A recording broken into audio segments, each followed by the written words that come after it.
Good morning, Sky Cadets. Welcome to Dawn Patrol. Time to rise and shine like me! Strap in for fun. Let's go! Your captain's got the controls. Woohoo!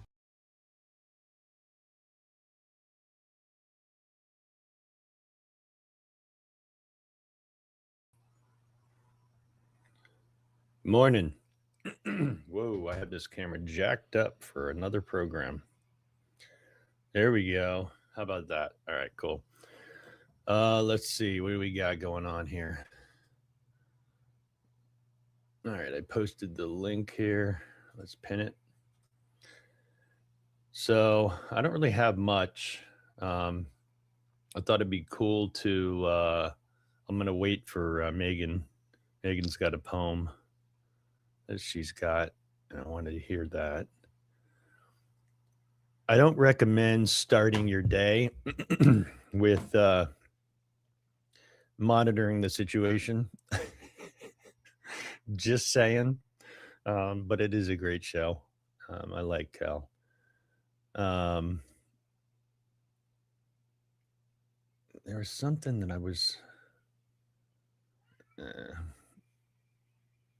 got a noisy cat today. So anyway, yeah, it was an interesting. It was an interesting week, I think, total. It was great having Scott back doing his thing, which was super cool. He's been working a lot, so that's got to be stressful. But it was cool hearing his thoughts and where he was at. Hold on a minute.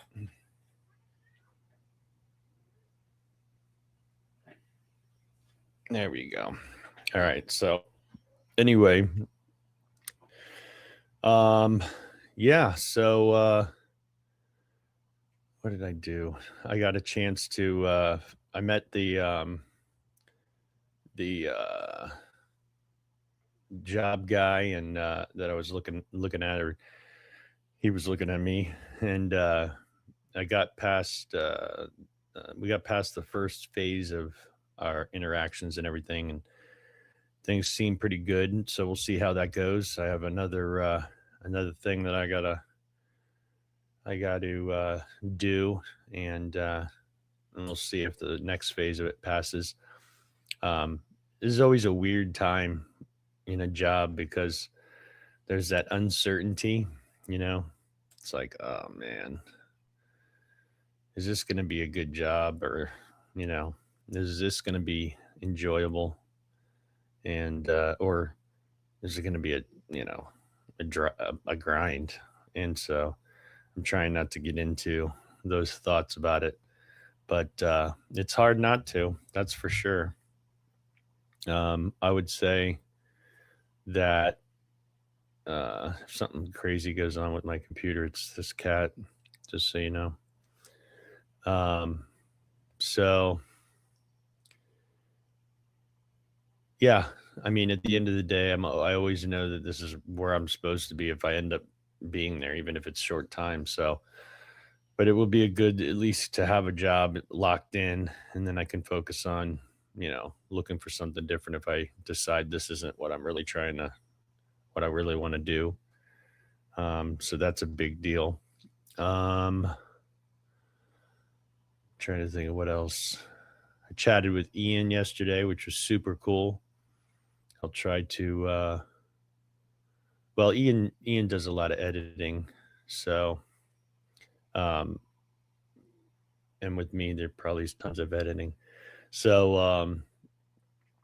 uh yeah, I don't know when he's gonna release that, and I don't know if it's gonna be edifying for anybody, but we'll see. It should be cool. Um but yeah, I'm trying to think of it's so crazy because we get into topics that are pretty awesome. And it's like sometimes you don't want it to end, but it's like if you've gone a couple hours, I don't know, people have this intuitive sense of like it's time to wrap it up. So, um, but yeah, it was kind of cool. We've had some really good conversations. I guess if we go back as far as the fourth, we kind of were coming in with the friendship thing, which was cool. Um, Yeah, so B's gonna be here shortly. Um, and then yesterday was interesting because we were talking about music and what it I guess I could kind of riff on that a little bit. I I try to be somewhat sensitive when it comes to music because I recognize that for some people, music is a much more significant thing than it would have been for me. You know, I'm not. Music was a big deal for me, just like it was, I think, for lots of people. Um, and it has the power to evoke, like Scott was saying, this nostalgia. Um, I can listen to something that I like nowadays completely disagree with the lyrics and everything that it was about, but yet there's something in me that reminds me of the time, you know, and and maybe it was a good time, maybe it was a bad time, whatever it was. So it's really wasn't really about the song.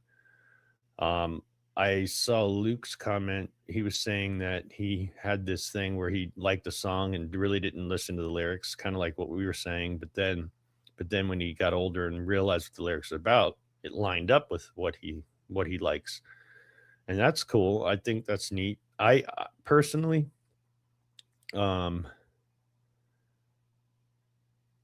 I'm sure there's songs that were like that, but I don't think they stood out to me as much as the ones that I liked and didn't agree with.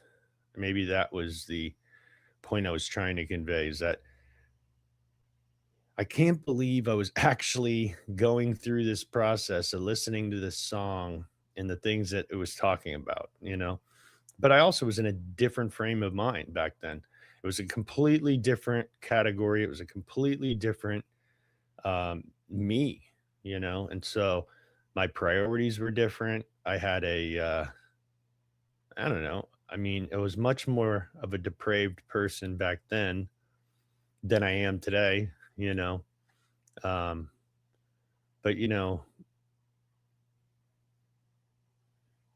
I guess because I know that the power the songs have on me is why I guard myself against it. So maybe they're more important to me than I am willing to admit. Um, but I just don't want to lend myself to them. I don't want to lean into them. Now, I've heard people before tell me, um, and I've had a disagreement with one of my professors about this. It's like there'll be people that see when we talk about worship, there'll be people that see worship as playing basketball with people, you know, or and so like these, social environments, and they just see that this is worship. And I'm like, I feel like there should be a clear distinction on what we're talking about here. And so I think most people, when they think of worship, they think of a a direct act of focusing on God, giving him a special time to celebrate him and glorify him. And through that, I like his word permeating. And it's kind of like as if he's there when you're steeped into his word. And then I would say that there's also something special about the music itself. Um, I don't, I'm not saying that there aren't special things God's doing in churches that use music even in a manipulative fashion, let's say. Like they're deliberately trying to evoke, and I'll give you an example.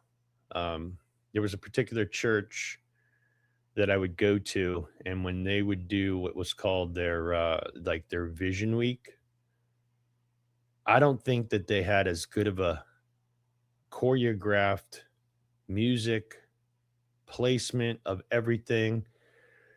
The type of people that would would sing it was literally to evoke an emotion. And so I think there's Scott. And then, so I would think that there's definitely, um, now you could say, well, God gave them these gifts and they're trying to, catapult um, the ministry, talk about what they want to do for the year, list all the projects that they have, and so they're trying to fire people up about what they have planned. But it's like it's to me, it seems like a deliberate manipulation of emotion in order to achieve the goal, and that was the justification. And so that was kind of like why I had such a hard time with it, because it did, man. I mean, I was evoked, and I think that's probably what hurt the most when uh, things kind of went sideways. So we got Scott who's driving, even though he's not sure. And we got Megan, and we have everybody's mic off. Good morning. Morning. How are you? You got up late like me. Yeah. Yeah, I like stayed up late and then got up. Were you in Ezra's chill vibes? No, I was just there's been like weird thunderstorms here the last like couple of nights, and my dog is like not the biggest fan of like thunder and lightning, so he's been like every like 2 minutes like trying to get closer to me in the bed, and so it kept like waking me up, but it's fine. Part of me loves it because he gives me a lot of attention, but other part of me is like, all right, it's fine. My cat's weird. My cat, she'll go under the bed. She's like, yeah, you're not enough. Also, congrats on the new opportunity. Yeah, we'll see if it pans out. It's more, more process involved, so we'll see. But yeah, I mean, it is kind of amazing if it does work out. It's just one of those weird things, like the very first interview. I've had that before where, God really didn't make me do a lot of push-ups in order to get another job. So yeah, it's not lost on me how many times he's blessed me in those types of situations. Do you feel like when it comes to working that you're more of a work to live type of person? Like it doesn't really matter what specifically it is that you're doing? I think it's like inverse. Something.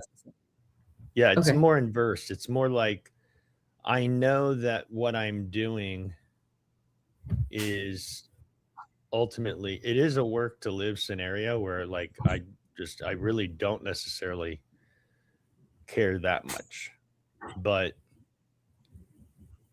I do care in the sense that it'd be nice that people can recognize gifts I have, or they may they're able to, you're appreciated. You know what I mean? And that's always kind of a thing. I don't know if that's a human thing, if it's a man thing. I don't know what that is, but I just know that for me, I definitely, I usually find joy wherever I end up, because sometimes it's not as much of a choice as I'd like to admit it be. You know what I mean? And I've had lots of jobs. It's such a weird, thing. I've had friends of mine go, dude, you're the only person I know that does, that doesn't have a normal job. What they meant by that, because all of our friends are college, the 9 to 5. Yeah, they've gone, they've done the thing, they've done the smart path. They didn't have any kind of, they didn't have as dumb a mistakes as I had in my upbringing process, or the choices I made about college. Oh, we lost Scott. So, yeah, it's one of those things. It's just like, whatever, but I also don't it allows me to not put too much on the job. So kind of in a way, it's a blessing because, like if you have a career, and I think you might be able to relate to this with what I know of you, is that when you have a career and you put kind of all your chips into that, right? Right. Um, Yeah. and it's such a process landing, in your field, right? Picking and choosing. Sometimes you have that option, but then you get there and you're like, damn, this isn't what I thought at all. Like this is not, or whatever. You just feel like this sucks. And so then you're kind of trapped, right? You're kind of like in this space where, okay, I made this commitment to them. Maybe you signed a non-compete. Who knows whatever it took to get the job. And so now it's like there's a contract on the table. You want to give it a shot, but yet at some point you're going to bounce. Like you're already kind of looking. And so like having careers like that, I almost feel like is more difficult because of the level of commitment and all that stuff. So like for me, because I have had so many different goofy jobs and I've done so many different things, on one hand, I've seen a lot, which is kind of cool, and learned a lot, which is kind of cool. But I do often wonder, because there's times where I'll leave a job and I'll go, I have no idea why you had me here. You do. Like maybe it was somebody I interacted with for my benefit, or maybe it was somebody I interacted with for their benefit. I don't know. But I'm content with the fact that it's your story. I'm just kind of rolling through it here. You know what I mean? Yeah. What do you think, Scott? Jobs. Yeah, I'm probably more of a live to work kind of guy.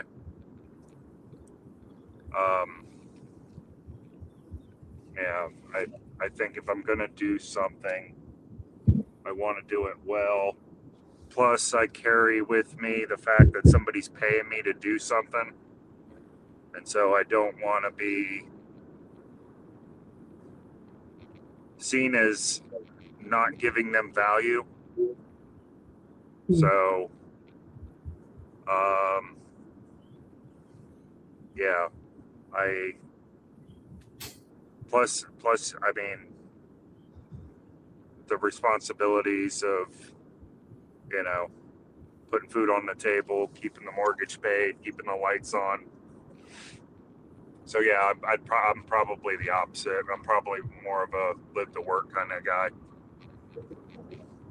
What's fascinating about this? I was just thinking about. Can you imagine if our parents had this, and you were able to tap into this pseudo virtual journal? Not really, but I mean, you were able to literally sit in the room and they had conversations, and that's kind of what we're doing.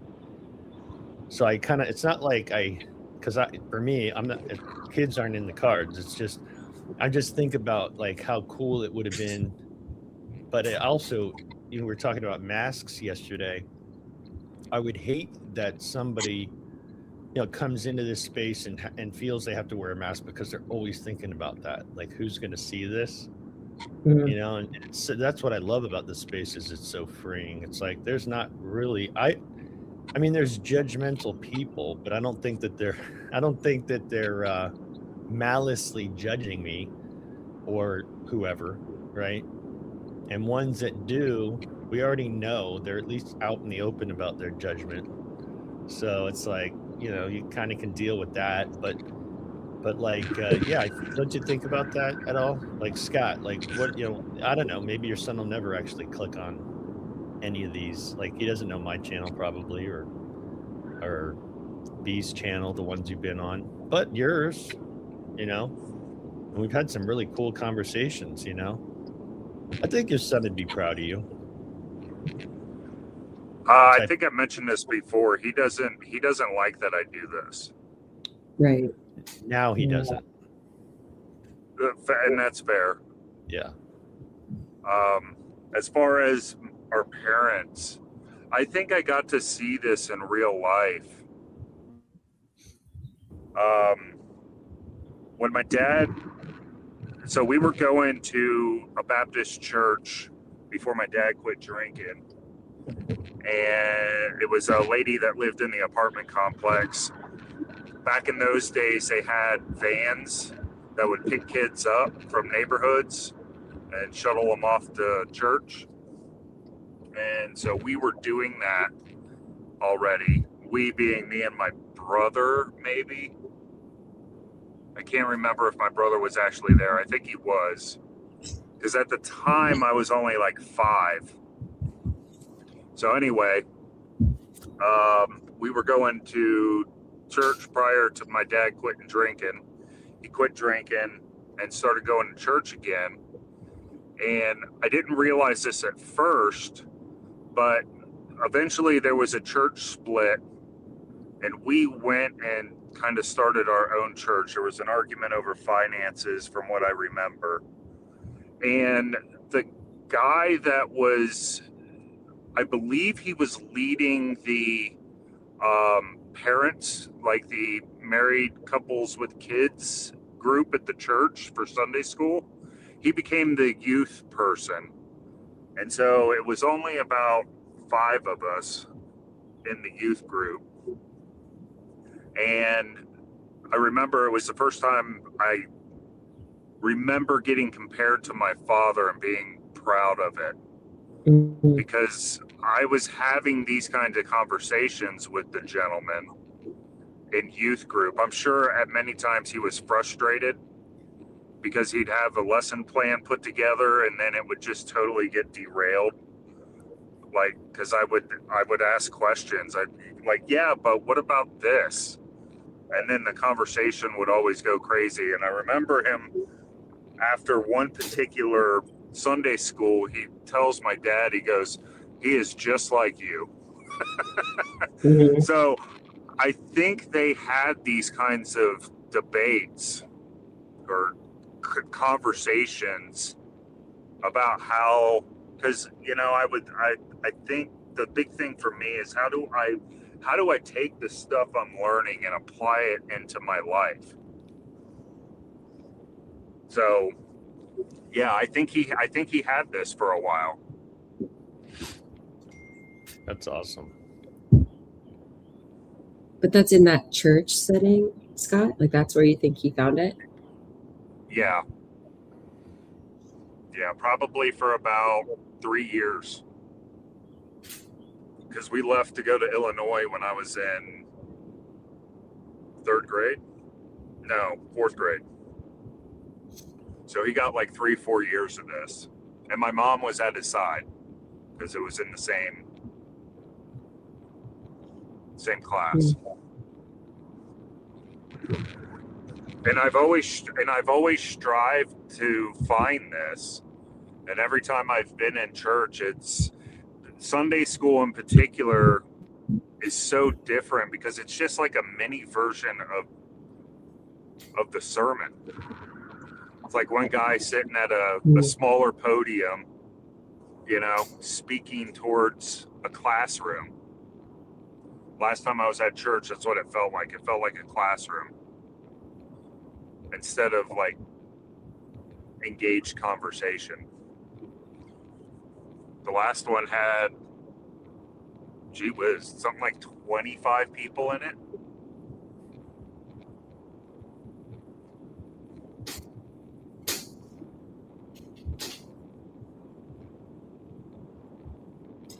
And Yeah, I would say go ahead. I was gonna say, I think like something about, I think I thought that this is what like college would be. Like I thought like going to, you know, an actual classroom, kind of like what you're talking about, but like in a small sense, like we would all be able to sit around with people who, you know, kind of were on the similar path as us and taking similar classes and wanting to talk about things. I thought that's kind of what college would be, like getting this type of experience. And maybe it's because I went to like a larger university or whatever, but I feel like I never got this. And so I almost thought that that's what for a long time universities were for, is for scholastic or philosophical or even religious like discussions like this. And so I just think that's interesting how, you know, you defined it as a classroom, and I think like for me, I thought a classroom was going to be that space for me, and that was, from my experience, was not the case, unfortunately. College is weird in a sense because you're only there for whatever the time is. But it seems like the majority of the experience happens outside of the rooms. You know, like it's in a study group or like my niece and nephew. And it, because I feel so torn for them because of the way that the world is, the soup that they're walking into now. I almost am grateful they had an opportunity to do a fraternity or sorority, primarily because it's such a difficult space to engage each other, and so like there's this shared something, right, that they're able to do with others, kind of that's forced in a lot of aspects.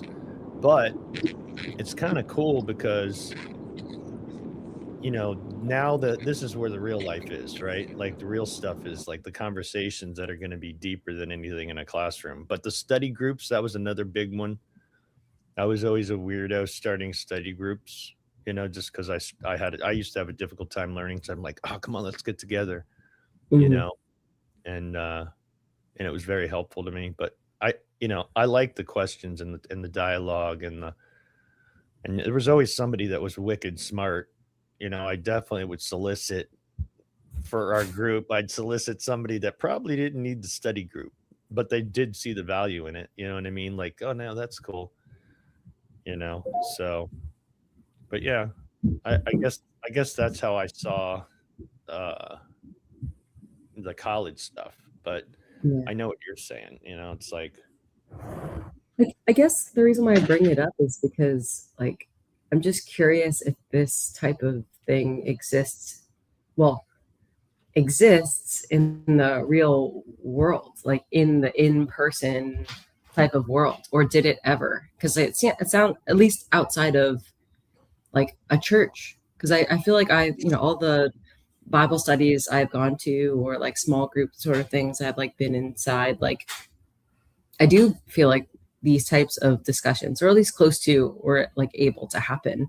But I'm trying to, I don't know, I feel like I can't like ask my friends often to have these types of like conversations or whatever. Like, I mean, sometimes, but like, I don't know, it almost gets like too serious for people. Like they're like, oh, it almost has to be like you almost have to tell them it's about to happen before. You almost have to warn them that this is what's going on. And then it becomes like a thing. So how can it not just be like a thing you have to walk into? And it's just like the way people engage in the world. Like, I don't know. Or is that even possible? Or is that even helpful? I don't know. I agree with you. I think anytime I've tried to manifest something like that, like the last job, there was a younger group that ran the front end, and there was one kid in particular that was, he was a smart kid. Like you could see his head was on right. He was responsible. He was still a kid. He was having fun in life, but he would engage conversation at a much deeper level, and he'd have more fun with it. But if you tapped into any kind of depth with people, it's almost like this defense mechanism, where people are just like, and maybe it's the environment, at a job, it's much harder, it's like there's this whole protocol, over the past years, HR has freaked people out. Like what's appropriate to talk at work, what's not appropriate to talk about at work. So I don't know. That's kind of different. But with the friends, I kind of feel like, I don't know. It's hard. It's a harder thing. Claire, we're not going to talk about the world, or we're not going to talk about politics. I'm just kidding. I really don't want to talk about politics, though. Okay. But I do want to invite you in. Good morning. I was going to talk about what you guys were going to talk about. Okay. which is Good about point there. how to kind of talk about stuff with people who don't necessarily share our interests. I'm saying I have, I don't talk politics all the time. This is what the internet is for. You just type your thing in the search box, and then you find a whole bunch of people that, who are in theory interested in your subject, and they don't have to agree with you. That's the thing. You don't want them to agree with you, because then you become an echo chamber, and then you'll start a purity spiral. You want a bit of disagreement, and so you can have a dialogue, right? That's the whole point of the internet, if you're using it correctly, because we obviously don't want to sacrifice our friendships by uttering things that are heretical to them. And as you were saying, Brett, we shouldn't discuss politics at work, because people are going to get upset. Yeah. And even when they well, yeah, and even when we were all the same, religion, it was difficult. I remember some Victorian etiquette book that I read, and I thought, oh, the English people in Victorian England would they're all Christian, but no. And there was this idea that, with strangers, we should talk about the weather and our health, and never ever discuss religion and politics, because we're bound to offend somebody. So, in that way, it hasn't changed. But I guess, but I think the problem is, if we don't have some official thing that we're all supposed to subscribe to, like, in this country we're all Muslim, or all Christian, or whatever it is, you're going to get people doing their thing on a frolic of their own, and there will be more of that if you don't actually have, like, in this country we're this way and we're never that, and I think it may be more of a problem in America. And that's all I finished. Go ahead, Megan. Or Scott. You got something, Scott? I'm just wondering if, because all these spaces have set rules, which have forced us to come to kind of what I was saying yesterday with us just running the programs. So it forces a superficiality, because, the rules. Brett mentioned HR, Yeah. But if that's always going to, in my mind, be lacking. What? The deeper depth. investment? Yeah. Yeah, because I kind of think that this is why we're in the woes that we're in. That's why I'm, stay in your lane and all that kind of stuff that keeps us from going deeper all the time, and then we don't ever get an opportunity to have epiphanies or real learning. And it starts way back in school. I mean, we're riddling up the kids so they sit down, be quiet, and absorb the content the way it was designed to be absorbed, as opposed to, trying to teach people how to think. Yeah. I mean, that's always been like my qualm, is I feel like there's Well, I think no depth to it. There's no depth to like any of those like conversations. And I think that's why I get, I don't know, a little bit of pushback from like my friends or whatever, because, and fair enough, but like when I try to go a little bit deeper and it's like the room isn't ready for that, like in my mind, I'm like, the room is never going to be ready for this if we just always are avoiding it. And so I don't know, I feel like I've like constructed myself into, I won't call myself like a weak person necessarily, However, I have a lot of defenses. I have a lot of things where I want to say, like, no, I don't want to talk about this. No, I can't look at that. No, I have whatever. But like saying I'm afraid of these things and never going towards them is like the opposite of being sensitive and getting, I don't know, like learning or expanding or what have you. And so it's like at some point we have to start talking about these things, even though it's like scary and it like might be painful, and or we give up on adults and we just focus on kids. That's my other thought. I'm like, you know what? Maybe I'm just like shit out of luck over here, and that's okay. But I can like make sure to like convince people to like talk to their kids like this so that they can have these conversations. Like I love how Claire will say like, oh, let's just have like a dinner party and everyone can get together and talk. I would love for that to be a thing, but like I feel like that's what I'm saying with like my friends. It's like, oh, if we're having a dinner party, we can't ask these like deep questions, or I don't feel like that's appropriate or whatever. In my mind, it is. You can ask me anything, anytime, anywhere, no matter where we are. But like so many other people tend to, I don't know, be very but as hostess,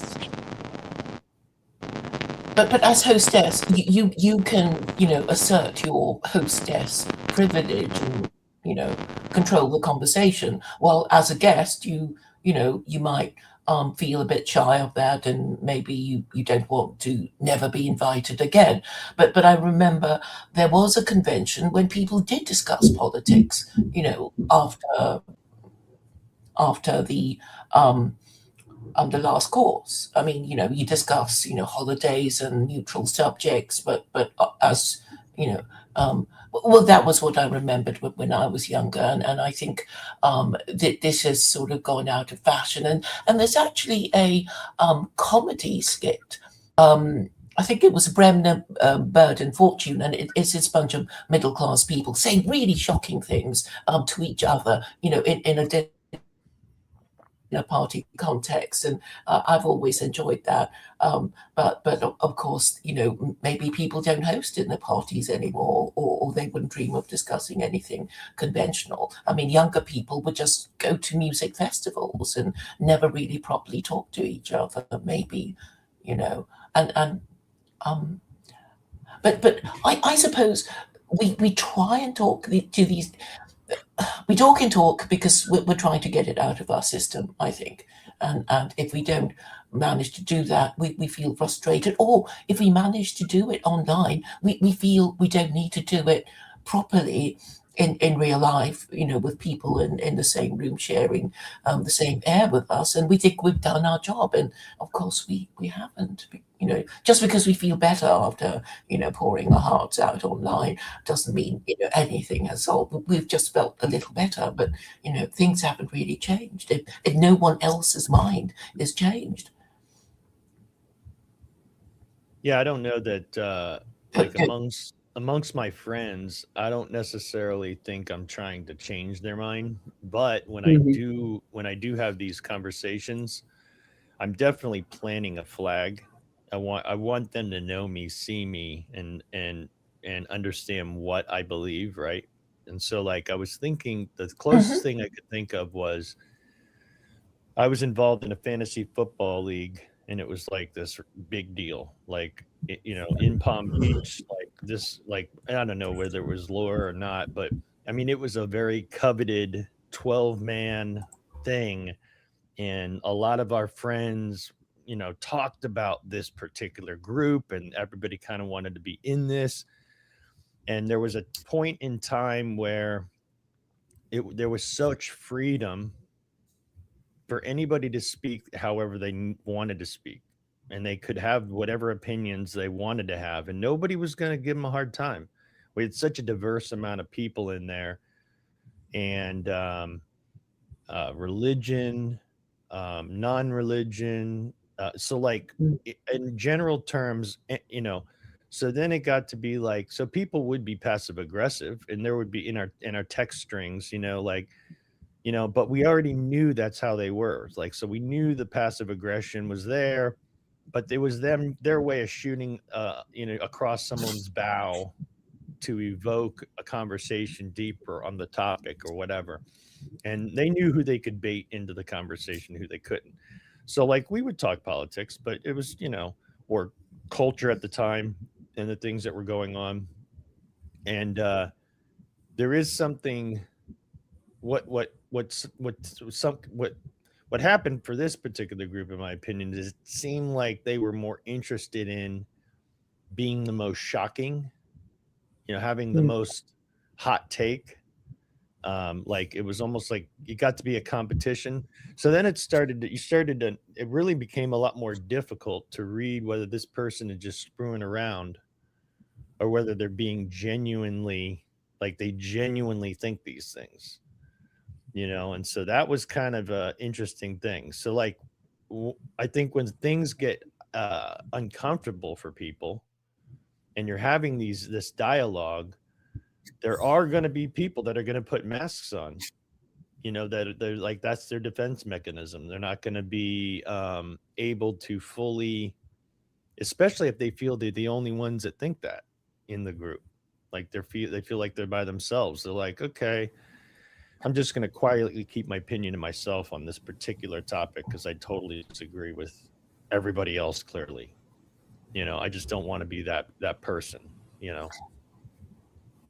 I don't know. I do think it's and that's why people go online. Well, but here's what I was going to ask you. Mm-hmm.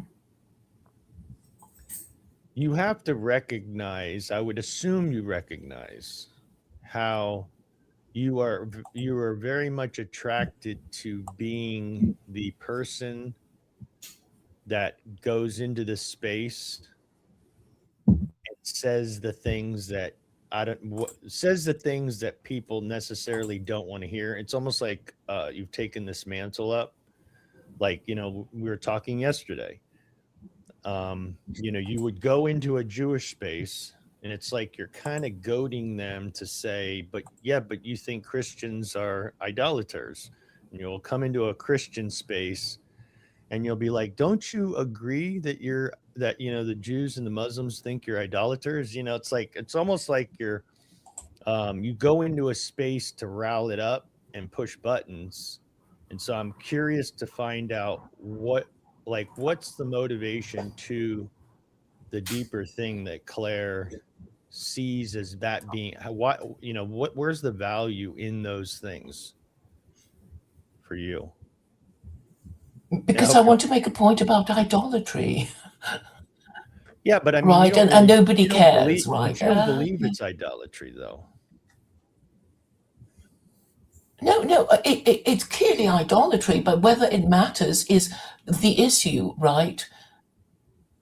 Obviously Jews and Muslims think it's a terrible thing, and you guys think, well, and who cares? We've been doing it for 2,000 years, and we've only increased our empire, except now we're wondering what's happening next. And I'm saying, even if God doesn't exist, the price you pay for idolatry is not having a book of rules to follow. And I think I can trace all the bad things that happened in the West to not following the book of rules. And also with Jews and Muslims, because they don't follow their rules either. But the point of having these rules that people break is that you can't determine causation. Your civilization crashed and burned because you didn't follow your book of rules.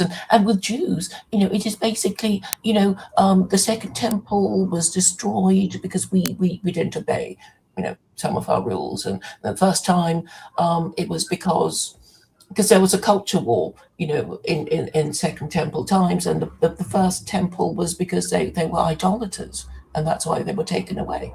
So, you can trace it back, and that's what I'm saying, but nobody really cares. But I remember in my atheist phase, I was thinking it's just as stupid to worship more than one God as it is to worship one God. It's just as stupid, and I don't care. But I think over time I've come to realize that, if God exists, then, and he did send those instructions, and we ignore them, there will be consequences. All right. Hi, Chad. So here's what I'm going to do, just temporarily, Claire. I'm going to let someone else speak. Okay. So I'm going to only mute you. I'll for a mute second. myself. Okay. All right. Hey, Chad. What's up? What do you think? I don't really know, I guess. Maybe it's just best if I don't say anything. Because, yeah, well, I do want to ask because I don't really know if I understand the frame of idolatry, to be honest. I think I'm supposed to understand what she's saying. And there's like a lot of like a lot of assumptions I should have about what it is that she's saying, but I don't think it's exactly clear. And I also think that Very happy to answer your questions. okay, and I'm not sure if there's if that's a sincere position or just a novel excuse to play.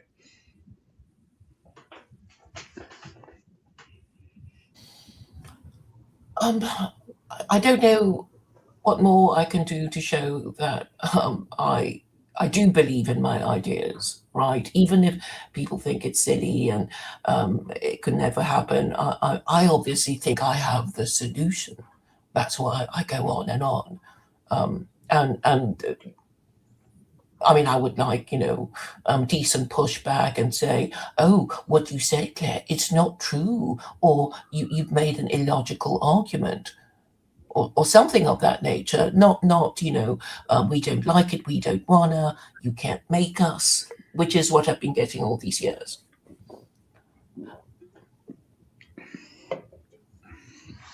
That's because I think in part that your position is unclear. Well, I keep hoping people will ask me the logical next question, like, what does idolatry matter?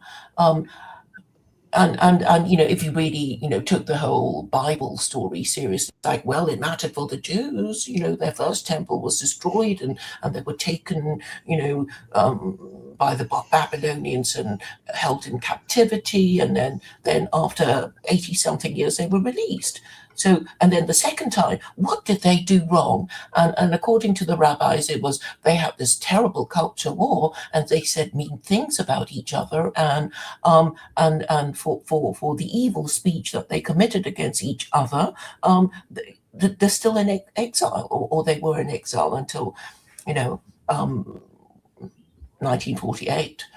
But the thing is, it's people don't really take it seriously, and I suspect a lot of the problem is we're going to be Christian because our parents were Christian, because there's nothing else, right? There's nothing else. It's this cultural Christianity thing that makes people so double-minded.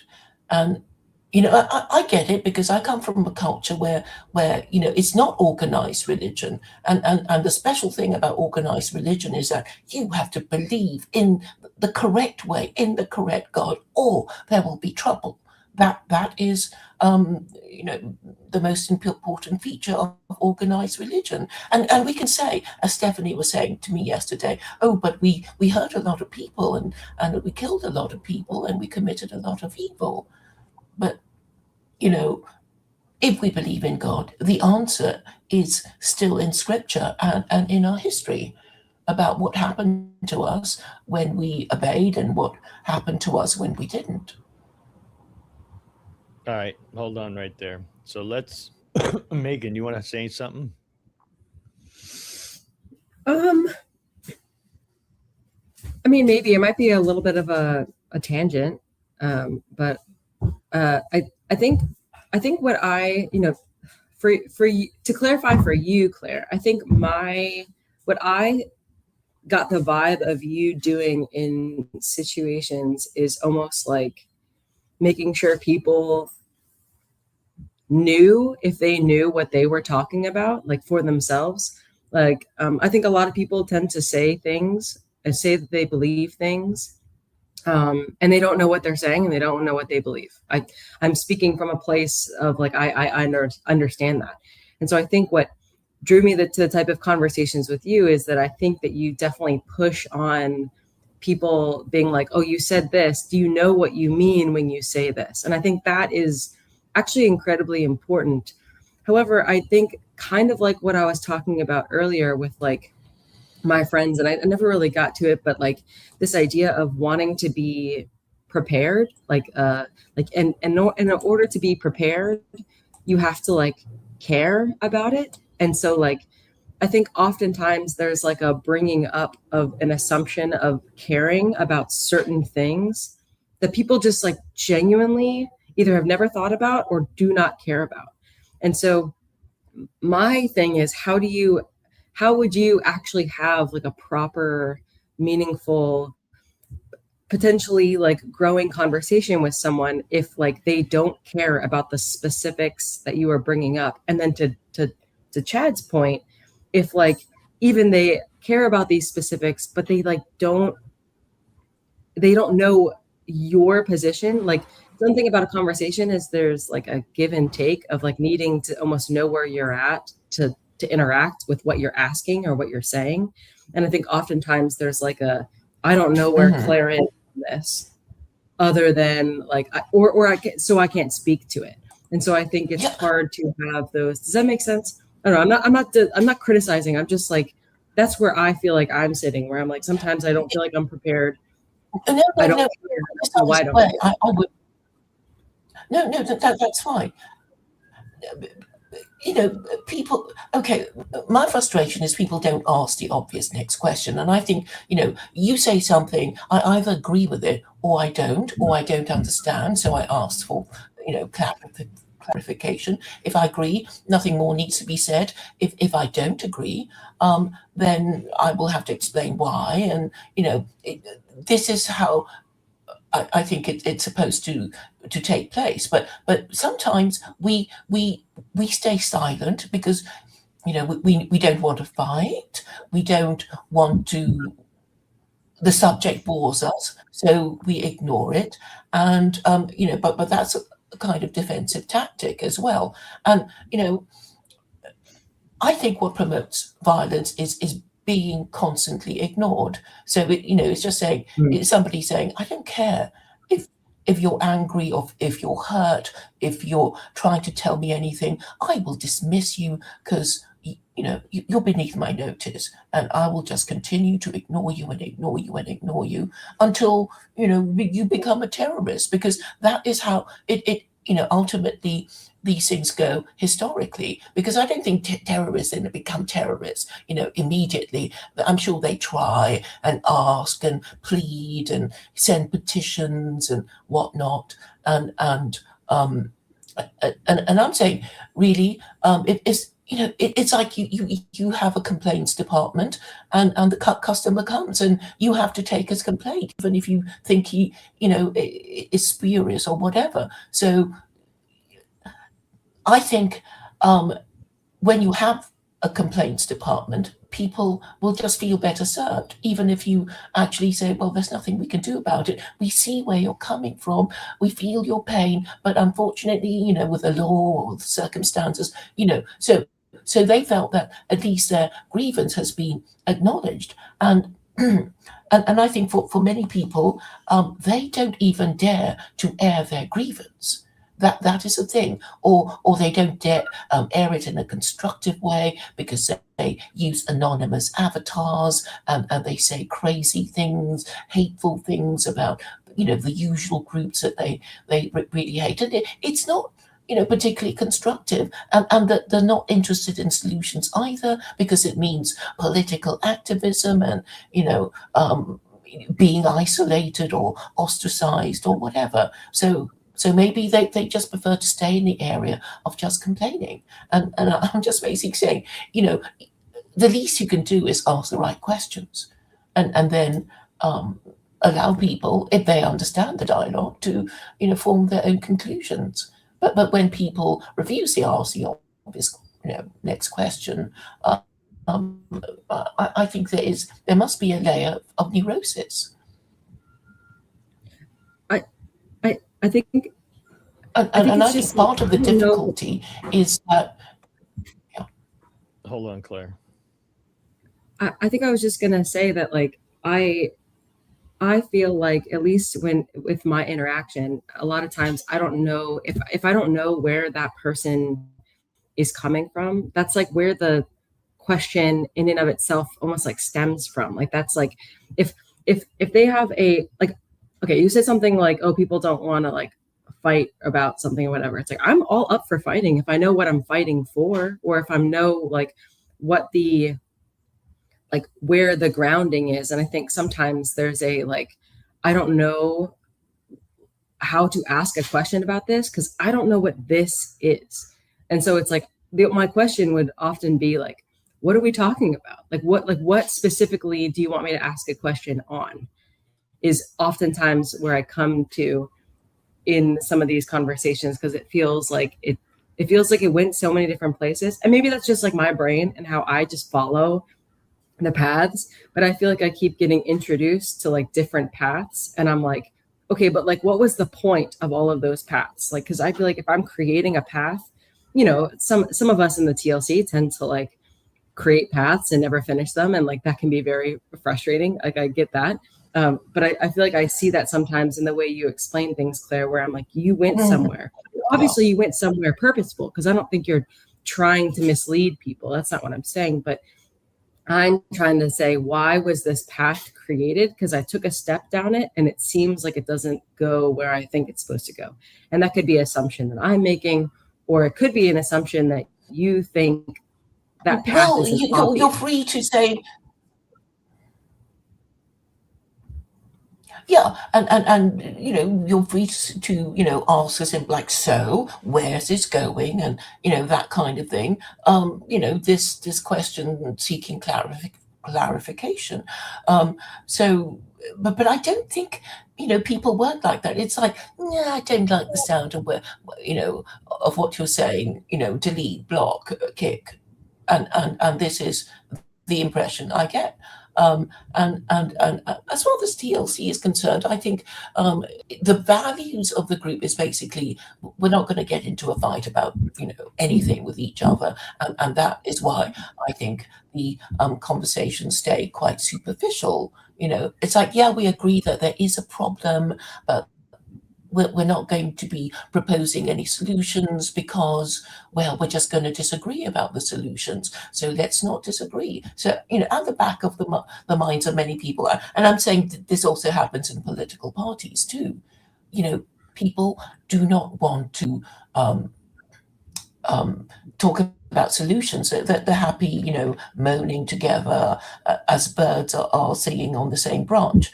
And I think taking it to the solution level will inevitably cause controversy. And I do accept that what I'm proposing is a kind of triple heresy. You know, against the sacred cows of Christianity, liberalism, and feminism, and they're very big sacred cows, and it is part of the culture war. And obviously, you know, things need to be changed to do it. Of course, it's going to be controversial, and yeah, it is kind of like you know rearranging the furniture, and the only way you can rearrange the furniture of people's minds is through religion, and of course, this is going to be controversial. You know what? And You know what? and you know, Hold on, sadly, hold on, PVK, Claire, I don't think Claire, will engage with me. Claire, hold on a minute. So what's interesting though is that you know that you have been heard many times. It's not like we don't know your perspective. It's not like, and I know that you feel like we're refusing to talk about it. It's kind of like one of those situations where when you have a friend and you disagree on something, you agree to disagree. But it seems like that definitely isn't enough. So I don't know what the motivation is. I don't know if that's louder or not. I don't know what the motivation is for that. But like you're interesting because you even do mess around with some like I would say pretty dangerous groups of people. I mean, the people that you have on your channel, what you're willing to, the kind of conversations that you have, some of these people aren't, I wouldn't even give them as much grace as I give you on the way they see the world and how they want to change the world, and so like those are dangerous people to be around, and it's funny because I thought that to myself, and it was interesting being on Jacob's stream yesterday with you to have Cool Kid of all people bring this stuff up. And it was like, golly, I mean, he kind of said something that I wanted to ask you about, but I really didn't even just want to get into it, but you do. It's like, this is why I said a long time ago that I felt Ask like, away. well, no, this is why I said a long time ago that I thought you were an agent of chaos. Like, it's like your goal seems to rile people up, get people upset, because you go into these spaces and you literally say things that are going to piss them off, like it's your duty or something. Yeah, So, I have to. What's the point of going? I'm attracted to people who disagree with me. Why is that? Well, obviously, what's the point of preaching to the converted? What's the point of preaching to the converted? That's fair. Well, maybe That's if a you waste of guys, time and energy. if you had enough people though that thought like you, collectively you could come up with a cohesive plan on how you would want to achieve that goal in an effective I way. already have a cohesive plan. Yeah, but that's a solo plan. I already Claire have a has. cohesive plan. My hope. Do you Well, think I would do you think it's going to be like successful? hard questions to be asked about it, and I don't think PVK is going to do it. He's not going to do it. Yeah, but I wouldn't either, though. I mean, in good What? faith, though, in good faith, you the way you try to steer You're conversations. not asking it's all my feelings, and you don't you realize how much you upset us? It's like, yeah, I know. And I'm trying to tell you something, and you're not asking the logical next question. Megan is closer to it. At least she has. I'm trying to, and you interrupt me. She asked me, why'd you do what you do, right? There's even a song about it, right? And you're wagging your finger. Don't you know how much you upset us? And I've explained to you, there's no point preaching to the converted. So I'm obviously saying there's stuff wrong. Look, Brett, I know you're not interested in political activism. You just want to be comfortable and live in a monastery, and you just want to pray to Jesus. You're not interested in tackling difficult issues. So that's not good enough. But Megan is braver than you. Oh, so you're trying to find converts. Well, Megan is better than you because she's not afraid, and you pretend to want to protect her. She doesn't need your protection. I don't pretend to protect her at all. But that's because she enjoys feminine privilege. No, you were talking the other day. Claire's talking to Megan. We must protect Megan from the evil Claire. I heard you say that. I mean, I did. I said said because she was new to the space, I had my concerns that you were going to be talking to her, and I'm thinking to myself, does she know Claire yet? In order to have this conversation privately or publicly on her channel, like I don't know that but she wants to know Claire. You know what I mean? So like my concern was, as a big brother, was I wanted to know that she knew what she was stepping into. But you can ask her. I never said anything to her and said, hey, listen, you need to not talk to Claire. Hey, listen, be careful when you talk to Claire. Matter of fact, the most I did with her in that conversation, in my interaction with her, was I gave her like prayer sign. Like, I'm praying for you going into that situation. That's as far as I did. So it's like, because I know it's like Christians, when they do that stuff, it's kind of like this underhanded thing. When I'll pray for you, but we do, Claire, whether you think that's a value to you or not, maybe someday you'll look back and you'll be like, dang, like I'm so grateful those people prayed for me. Like, maybe. I mean, I don't know God's plan. Well, it worked for David. Well, that's very sweet of you. And actually, David Busuttil said he prayed for me, and then he felt better disposed towards me after he prayed for me, and now we get on fine. But obviously, I have to go to places where people have not heard the message and tell them about it. But okay, I'll tell you what I hope for. I hope for the logical next question, such as, how are you going to do it? How are you going to do it? And I'm saying, I'm going to get on Tucker Carlson and explain to him and obviously the rest of the, English-speaking world, what I think. It's like one of our number, Stephen DeYoung, has been on Tucker, right? And Tucker is kind of, well, at least he's the only independent journalist left in the West. So I if you're annoyed at me and you want me to go away, maybe you can get PVK to interview me. Finally. I don't think he will. That's the thing. He'll keep saying, we must have lunch sometime. Next time you're in town, give me a ring, kind of social thing. I know he keeps saying that, but I don't think he will. You see, and it has to become a popular demand. It's like, PVK, just get this Claire person off our backs and rando her. And then and I think you can do it. I'm not asking anyone to do anything that they cannot do, that I haven't myself done. So this is what I hope for from you. And the thing is, I did actually send him a list of questions I hoped he would ask, and I haven't heard from him. and I suspect he will probably never do this rando. But so let me ask you a he's question. the highest richest person around. What's your point of talking to PVK? Is your objective to get your for people to understand you better, or is your objective to have an actual conversation and a dialogue with him?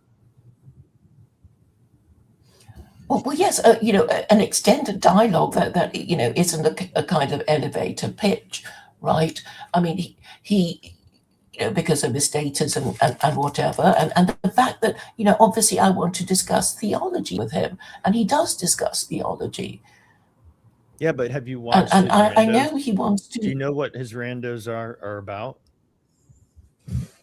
I think the kind of therapy sessions. No, it's him getting to know you and your background, and you'd have to actually talk about your life. It isn't about you putting your ideas, understanding what you believe and all that stuff. That's not what it's about. Now, sometimes it evolves into people talking about that, and sometimes it does end up where he's more pastoral in the situation because the situation kind of led into that way. But it's like the person kind of was asking them to be pastored to them. But by and large, he just wants to get to know people, not necessarily the ideas and this whole big movement that you're trying to create. I mean, if you'd be willing to tell your personal story to him and commit to that, he'd probably be fine with 5 minutes of you giving your spiel about why you believe such a movement needs to exist. So that's what his randos are. If you've watched enough of them, you would see there's more of a pattern to it than what you think it is. Yes, it's tell us your personal story, and I don't particularly want to talk about that. And I did say, to be called a rando is not the most dignified thing in the world, and also if you do believe in God, then you don't believe that anything is random. And but BVK did actually have an interesting upload today with this Lutheran about transhumanism and Jacob Farturecci and about not quite jihad, but I think he was complaining that Jacob was mocking him for his Calvinism, because Calvinists are, basically morally apathetic, and what will be will be. I'm going to go to hell or heaven. It's out of my hands, and I don't have to do anything, kind of thing. So maybe that will lead somewhere. Yeah, I'm more interested in having a theological discussion than, showing my wounds, so to speak. I don't know. We'll see how it goes. All right, Claire. Yes. I So, appreciate so you. Neil, I had a conversation with Neil, and we were polite enough, but Neil just has this thing of you're going to sit there and I'm going to read huge chunks of the New Testament to you, and do this, I'm preaching at you kind of thing. He does that to everybody, so I'm not going to take it personally. But and then he said, "Oh, I enjoy your comments," and then he, obviously he's deleting my comments and shadow banning me. And I'm sad that the men with alpha male characteristics are just not capable of defending their beliefs. Well, I just gave you this morning, and I just want you to know it was my attempt to at least, kind of try to do a little of this again. I didn't exactly have a big agenda with today, but before we leave, I'm gonna remove you from the Oh, stage. yes, I'm gonna have, thank you. yep, I'm gonna have Megan. I want you to read your poem. It would be nice to My close with that. poem. Oh gosh. Okay. It's a little off topic, but I'm happy to do it. I'm just Or trying I to don't know, end maybe it. it's not as off topic as I think. I was gonna say I'd just like to end it with something more light, even if it isn't light. It's got to be lighter than that. All right. So the title is When Good Things Go Bad. So I don't know how light that is, but okay. No one notices the day a compass begins to drift. North doesn't simply disappear. Rather, it moves one unnoticed degree at a time. And to me, it seems in this way, so can love. For no one wakes up hoping to lose themselves inside a relationship to another. And more often than not, that transition begins the way so many beautiful things begin, with kindness, with staying late, with listening longer, with carrying what someone else cannot yet carry for themselves. And there is no alarm bell or trumpet sound announcing, hey, you've crossed the line, because there is no line, only the sound of seemingly sensible footsteps. The first one towards connection, then another and another. And each moment of questioning, should I step in, seems to answer itself. It's so obvious. They're struggling. They need me just this once. Until one day, you don't even hear the questioning anymore. And only the generous justification remains. But the strange thing about losing yourself is that you are present for every moment of it. You watch it happen. You just don't know what you're watching.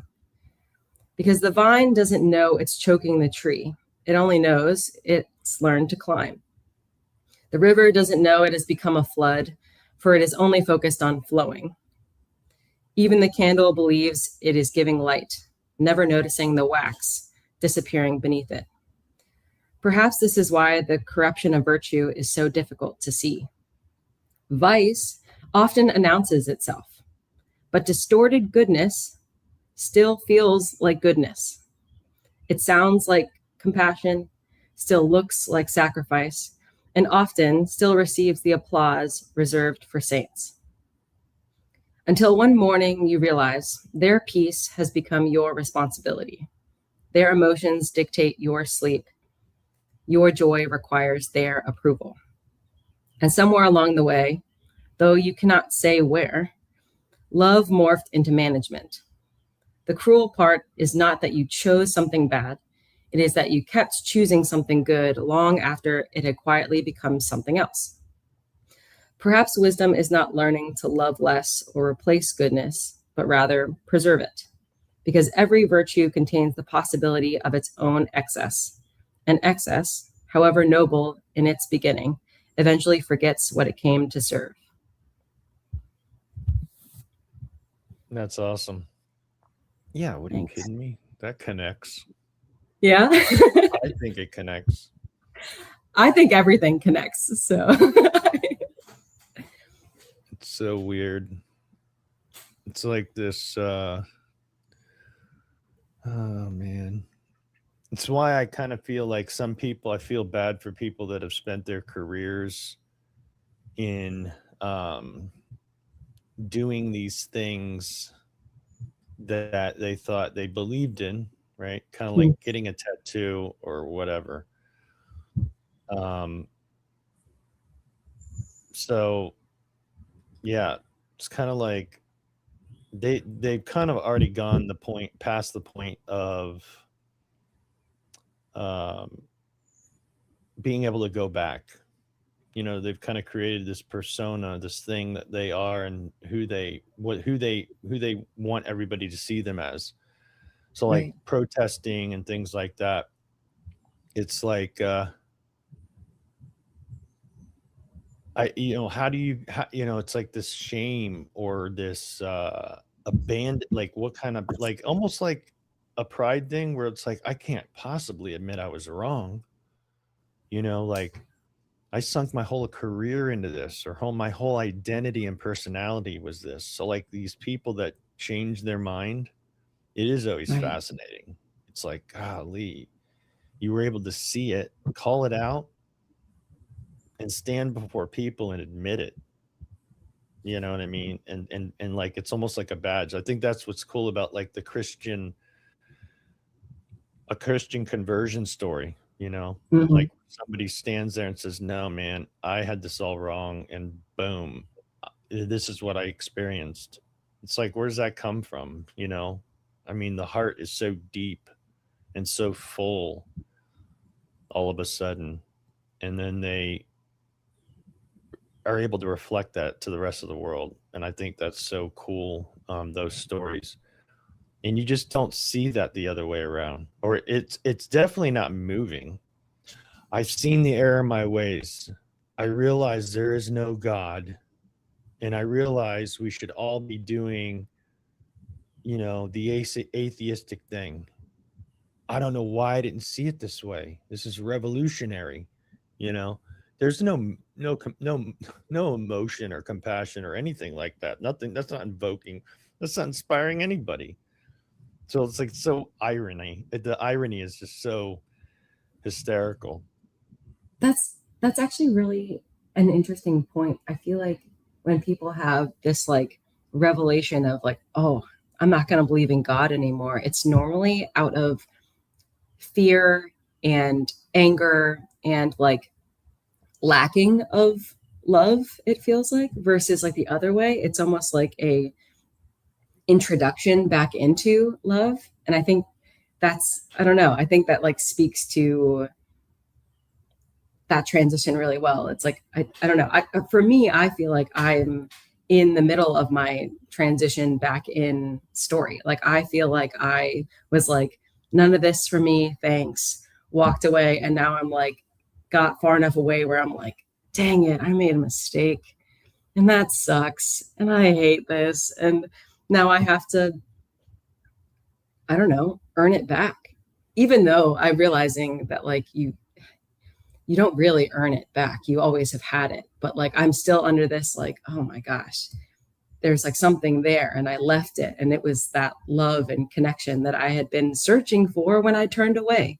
That's why I think these are so interesting. Like, we think we're doing something and we're actually doing oftentimes the complete opposite in our actions. That's why like, I want to trust myself, but I realized that I have no idea what I'm doing. And so like putting all of my trust in myself all the time, I don't know, hasn't really worked out for me. And so maybe there's something else I can put my trust into, at least for a little bit, and see what happens, And so far it's like shown me a lot of things that I could not have just focusing on myself and just doing for myself. And so even that little bit of space has like opened me up a ton. That's why all these poems seem to be coming out of me now. Like all of a sudden it takes me like, I don't know, a couple hours to write these versus it would take me like weeks before, and I would have to try to do it. And so I don't know, there's something, a little crack has opened and I've turned around. And so I don't know, feels good. So anyway, That's awesome.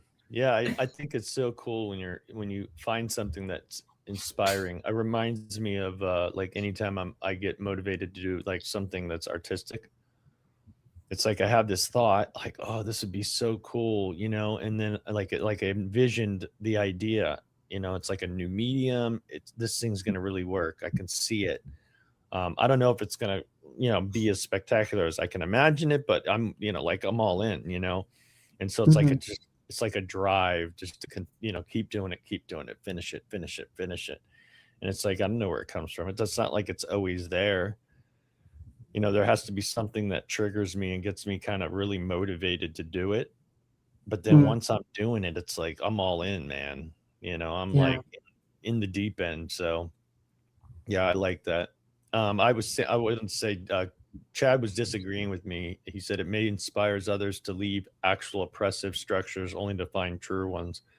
Yeah, I Mm, agree with that. What I mean is that I've never seen anybody be a Christian and then you know, give their testimony on that how they're not a Christian anymore. Although, you know what, you could argue, what is his name? Jacob, not Jacob. Jared the atheist. That's about as close as you'll get. Somebody that's like out there giving his testimony against Christianity and how he came out of Christianity and has this passion to get people to see how stupid that whole belief structure is, you know, and how bad churches are, and you know, and there's a and what sucks is I said this on Jacob's stream. What sucks and what breaks my heart the most, it seems to me that Christianity on all by itself isn't really what repels people or repulses people. Although I'd say in their heart, deep down, it really is the idea, you know, the idea of a God or the idea of what he'd be asking you to do. Um, but I guess I guess what really hurts me is when the excuse or the justification for their rejection of Christianity is because of some sort of church hurt, something a Christian did to them. That really breaks my heart because I know that, like, if you sat down that Christian that broke their heart or that group that broke their heart, I think it would really probably shatter them. Like, they don't like not even realizing the impact that it had on another soul, or you know what I mean. So yeah. it's like as Christians, we're definitely always trying to tell each other, you know, come on, man, you know, there's power in your words, man, or there's, you know, actions have consequences, that sort of thing. Um, you know, I do obviously believe in God's sovereignty, you know, so I believe that, you know, there is this process that, you know, God allows you to walk through. And I do think some people like a Jared might need to walk through this time in his life for him to come to another realization in his life that actually what he was thinking was wrong. And I can't imagine what that would feel like to realize that the last however many years you've been going against Christianity, and now you've all of a sudden had this new revelation for your life and in your heart, and then to think back about all the bad stuff you just did and said, like what kind of damage potentially I could have created in my wake. You know what I mean? Like for me, it was like realizing that I took advantage of God's grace. Like I knew he would be gracious with me. You know, it's kind of like the Nineveh thing. You know, it's like Jonah's whole thing is like, no, I knew you were going to do this. I knew you were going to be kind and merciful, you know, if they repented. You know what I mean? And Yeah. it's like, I know he was going to be merciful. I mean, I didn't really, when you think about it, I mean, I assumed this. And then when he was, it's like, you know, but the cool thing about me going through recovery is there was a process of making an amends, you know, and actually actively going out to people and making an amends. You know, I wasn't responsible for whether or not it was going to be edifying to them or beneficial to them or how they were going to receive it. Sometimes it isn't always it isn't always a good experience, you know. But for me, most of them were pretty good. I think there was one time where I had a girl, she used to work with me, and there was a whole situation that occurred. And so she happened to come into my work when, and I was sober and everything. It was just a random chance thing. One of those things you hear about when you're doing your amends with people. And she came in and I was like, "Hey, listen, you mind if I talk to you here?" She's like, "No, yeah, and she didn't really know where this was going. And I, owned my stuff and apologized to her and told her how selfish I was and all this stuff. And like, here we are in the middle of a public place. Like, it was public, but it was like, nobody's really paying attention to us necessarily. So it's like, it was an easy one-on-one conversation. It wasn't like people were near us. But then I saw her start crying, and it was like, oh. Now I don't know whether her cries were, she hadn't even looked at it that way, or I don't know if her cries were, she was really grateful that I was apologized, any of that stuff. I have no idea how she was receiving it. But that was the closest it ever got to, making amends for my past wreckage. So like, yeah, that's all. I think it's so interesting to me that, going into these situations and having to own your crap, it's kind of the only way to right the wrong, even before God, even though he's done all the work. It's just kind of like my outward expression and gratitude for the joy and the grace that he has given me, the forgiveness he has given me. So I think that that's probably really the take home. It's like, why would I do this stuff? Because I think I'm earning something? No, I don't. That's not how I see it. I know there'll be people that will disagree with that, but I'm just saying my motivation isn't for, I'm not trying to do it for that. I do it more because I feel like I'm trying to own past behaviors and trying to do the right thing to another human being, and if it can be beneficial to them, great. If it can be better, may help me with my psyche, great. That's great. But I also like the idea that he's kind of spurred this in my heart to even do this, that he's motivating me, giving me the strength to go into those spaces that are so like, golly, super scary. Exes, that was, talking with exes is no bueno. It's like, Yeah. so awkward. Let's just let sleeping dogs lie. You know what I mean? So, yeah. No, I definitely feel like I really like that part of the rehab, like, process, the recovery process of making those amends. Because I think, I don't know if this is going to sound bad or not, but I almost feel like in my life, I've realized that, like, yes, traumatic and bad and terrible things like happen to you. But it's really like your responsibility to continue to move forward or to process that in some way or to make good of it in some way or something like that. Like I think when, like, going back to what you were saying about people being like heartbroken by the church, it's like a part of me thinks like, well, what does that mean faith was for you? Was faith like just the community? Was the faith that you have just in those people? Was the faith you had like just in like a fallen human being? Or was it in something bigger than that? Not that it still wouldn't be a traumatic thing to like have this like heartbreak from the church and people in general, but it's like, it's almost like trying to realize that there's something more than that. Just like making amends with people. It's like, you don't know what you're doing to these people by telling them your truth or whatever, but like you're moving through your process and you almost have to have like a higher faith that you're going to be protected by this. The other person is going to be protected in your, in your process as well. And it's like, I don't know if this makes any sense, but it's almost like it's never about just the particulars of what you're doing in that moment. It's like so much more than that.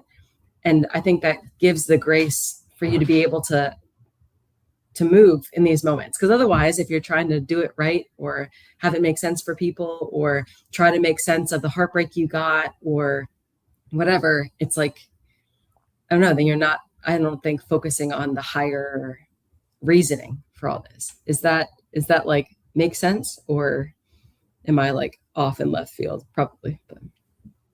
Yeah, it's kind of a motivation thing. It's like one of the things they always say is what's your motive? Like if you're looking to do something, it's like what's your motive? Checking your motivation. And most times, like when I will do that, it's like, okay, yeah. Like one of the caveats to amends is except when to do so would injure them or others. So you kind of have to have a sense that this is not like you don't see this as a potential harm. Like you just want to own your part. Sometimes they didn't even know about it. Usually, like that was one of the things that my experience was like I'm owning something that I knew they knew the situation, but they had no idea in their mind what I was talking about. Matter of fact, they didn't, a lot of times they wouldn't even remember whatever it was. So it was like, but it was important enough to me that I knew I did wrong. So it was kind of like, you know what I mean? So sometimes, it's kind of like, I don't know. I've had some pretty wild experiences where, people would share with me how it meant for them, for me to own it. And it probably was neat because because I would start working, they call it 10, 11, and 12. It's like the last 3 steps were just constantly doing this, in your regular life. And I remember early on, I had a disagreement with this particular salesman. He was such a pain in my ass. He was low rent, he was just, it was all about him and his money and how he could get paid. And so I went down and I had checked for a product. I had it all like, we're good. I went back up to let the customer know, hey, we got it. Do you want it? And they're like, yeah. So I ring it up. I go down there to put their name on it, with a copy of the receipt, and I see a tag on it. So this guy was working with someone else. So what he did was, in his process, he went down to check on the product. And before it was paid for, he tagged it, which again, whatever. It's just a different step that we took, right? And I seen his name on it. It was the only one we had. And I'm like, no, that's not cool. Like I just came down here. There was no tag on it. I rang it up. I brought my tag down to tag it, and I know he didn't do that. I know that wasn't his steps. His steps were to tag it just in case they want it, So I literally ripped the tag off there, put my tag on there, walked out, went off the dock, out the door. I'm getting paid. And we get into like this whole thing because he could see who sold product, like he could see. It's like it was the only one. Well, who sold it? And oh, it was Brett. So he gave me a hard time, and I'm like, listen, man, like I went down there and I skirted the whole issue. I just said there was no tag on it, so I sold it. And that was where I left it, which was true. I just didn't mention the other part where I came back and saw your tag and took it off. So I just left it alone. And then, of course, I'm like doing my normal inventory. And I'm like, oh, are you kidding me right now? Like, I have to go to this guy in my mind, he's not worthy of an apology. And I'm like, no, I got to do it. I just got to do it, man. Whatever. So I went to him and I owned it. And I said, hey, listen, I own the whole thing. I'd already gotten paid on it. So our policy was anytime each other were paying people back, you would kind of just deduct, 10 or 20% for taxes, because we'd take tax hit on the dollar amount. So at the end of the day, Mm. you weren't going to get that whole dollar amount. So I just gave him the cash, and I was like, I owned it, and yeah, it was like, whatever. I knew I did the right thing. It didn't really matter what I wasn't looking for fringe benefits from it. Hmm. But years later, he had brought up me to someone else. I was in Atlanta, and I heard him talking about me, and he said a lot of bad things behind my back before.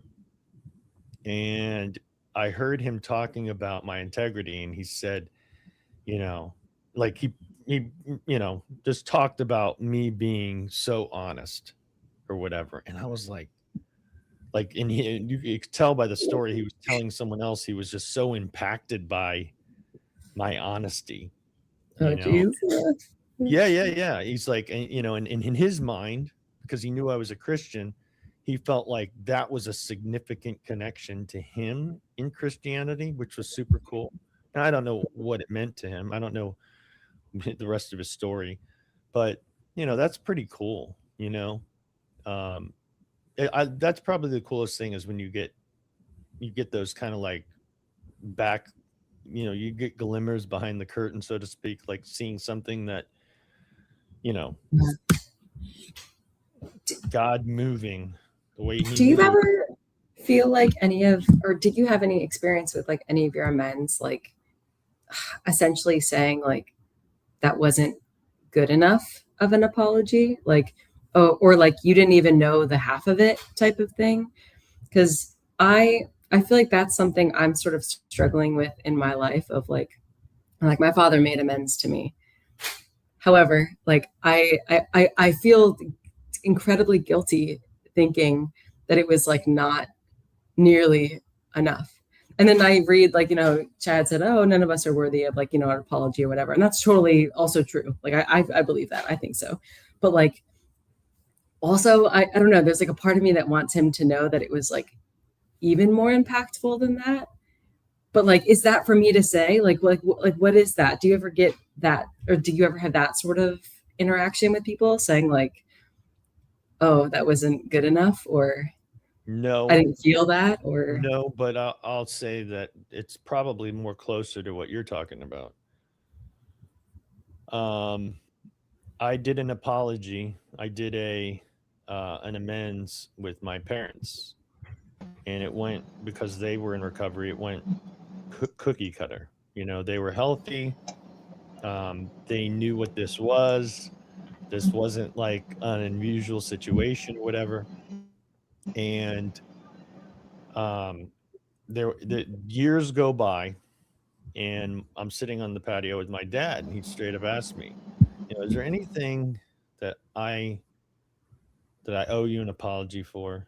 Like that, is there anything I did that really hurt you?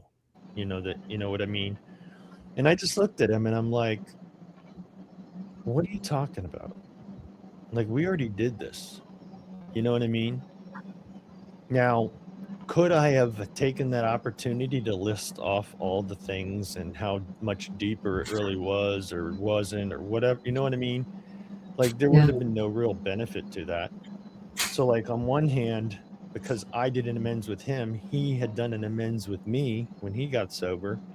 It's like, was his amends good enough? Well, maybe not. But one of the coolest things about my amends to him was giving him an amends, like, or receiving his amends, and so like I didn't have to bash his head in with every single thing that I was affected by, and I think my brother struggles with that. Like, he wants to rehash things that I think sometimes are more significant in his mind than were actually in real life, so like, and again, I'm not minimizing what he felt. I'm just saying, like, he imagines things that I don't think really the way that he sees them.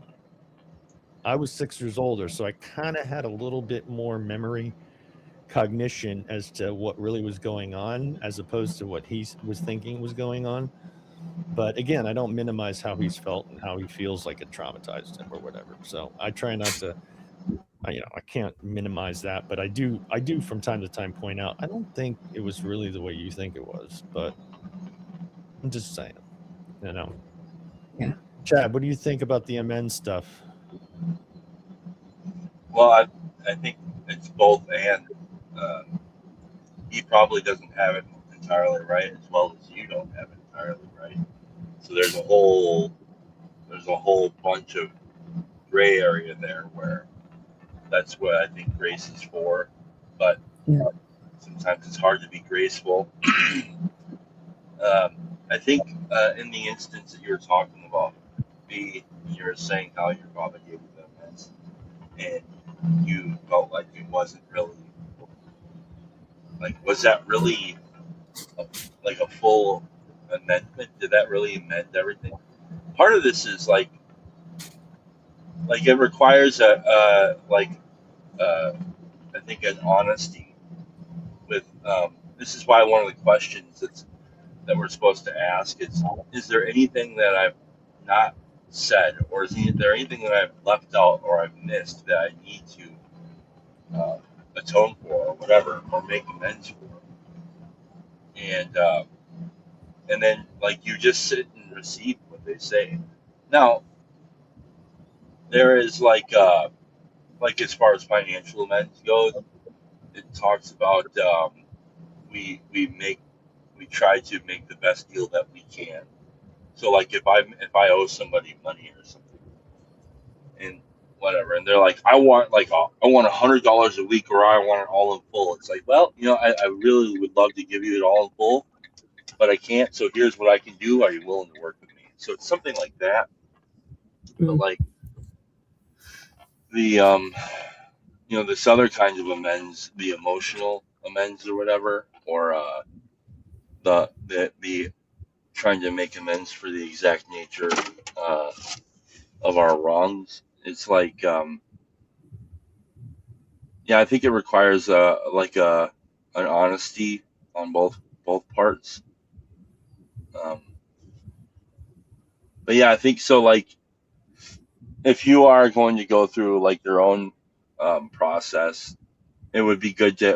One thing that somebody said to me is, don't ever make any amends unless you like run this by your spiritual advisor or your sponsor or something, because you could do a lot of damage. I mean, there are people who are like, you could just do damage, making amends for things that people have no idea. Like, there was a guy that I was working with. He said that he was pretty new in recovery, and he comes to me. He says, "Oh man, I just made this amends last night," and I'm like thinking, "What? Why did you do that? Like, they're not there yet." And so this is how it went. He was having an affair with this lady, and he was spending time with her and her son, but he was only really using her for sex, and he thought that was mutual. And he said, "I wanted to apologize for using you for sex."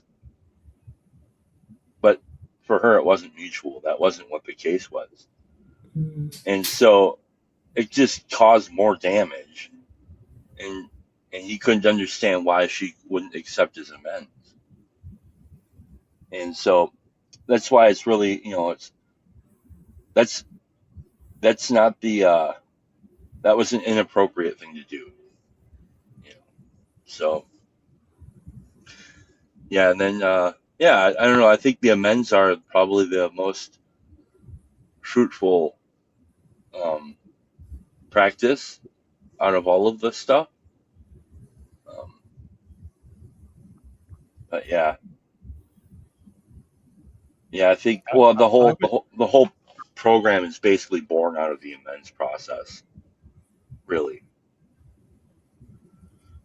So yeah, because we need it, and it also is healing for the relationship if they're still in your sphere. It's something. There's something interesting about that. But it is amazing when you write your list how you're able to recall so much sometimes these lists are so massive, and you're like, man, and you kind of thought like, not a lot of that's that significant, and then you realize, well, it was significant enough for me to remember it. Like, Yeah. so my sponsor used to make fun of me when he would give a talk or whatever, and he's talking about the 4-step, and he's like, and if you think you're 4 steps long, he goes, just ask Brett, and I'm like, thanks, bro. But we were, I had that relationship with him where we were very open, and that stuff it didn't bother me. It was kind of always, it was fun. We'd have fun. But one thing I will say, because I was super sensitive and always was considering people's feelings and thinking about things, like I was hyper vigilant on that stuff. When I would bring something to my sponsor and say, hey, do you think I should do an amends on this? Most times he'd be like, yeah, you need to do an amends, but it was primarily because he knew if I was asking him, I really didn't want to do it. Like I was looking for the way out, because he knew I already would have done it. You know what I mean? And he already knew my heart. He already knew I was so sensitive about other people's feelings. It was easy for me to get out of doing a lot of an amends if I would only think about, the sensitivity factor. Well, what if it did this? What if it causes this? What if? And it's like, well, there's a lot of that. That's true. And Chad's 100% right. It's like, golly, you really have to process things, so there were some, and I remember what he's talking about. Like I when I first started doing an amends, I was kind of gangbusters. Like I just wanted to ram through my list, but it was like, okay, pump the brakes. You know what I mean? But what's cool about my list is he had me do now, like right away.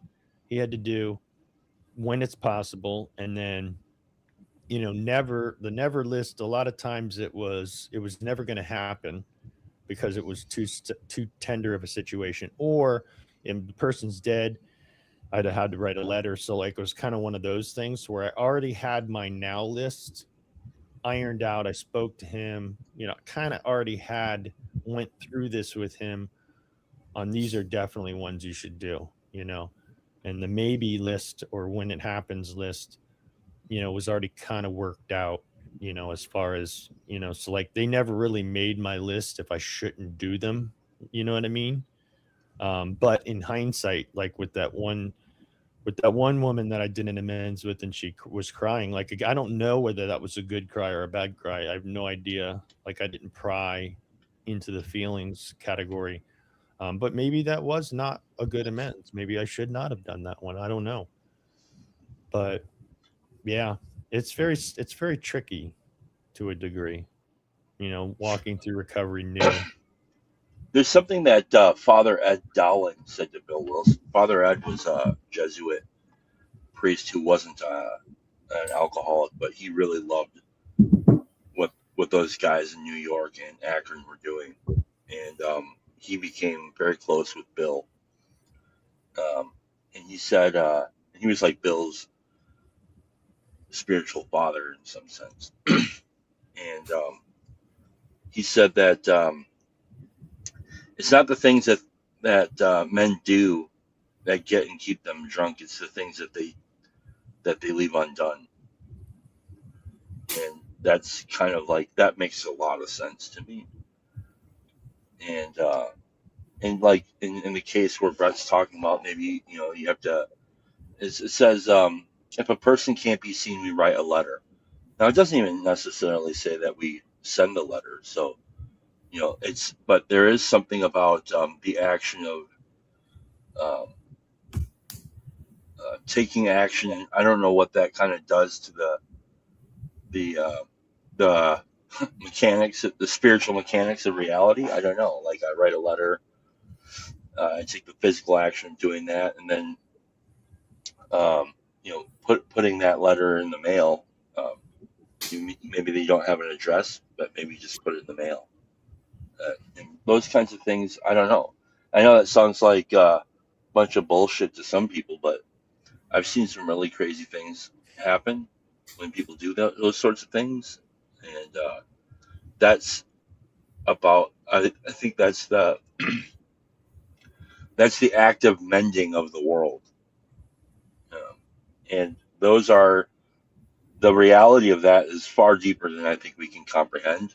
So are you willing to take the action, or are you not willing to take the action? That's what it's really about. Are you willing to do it or not? Because if you're not really willing to take your petty shit and write it down on paper and send it in the mailbox to a nobody address, a nowhere address, then why do you say you're willing? Are you willing or are you not? So it's an interesting thing, because if you already have the answer, well, what's that going to do? That's not going to do anything. Well, I don't know. I can't help you then. What, you know what I'm saying? So I got to get in here real quick. I'll be back. All right. I wanted to ask him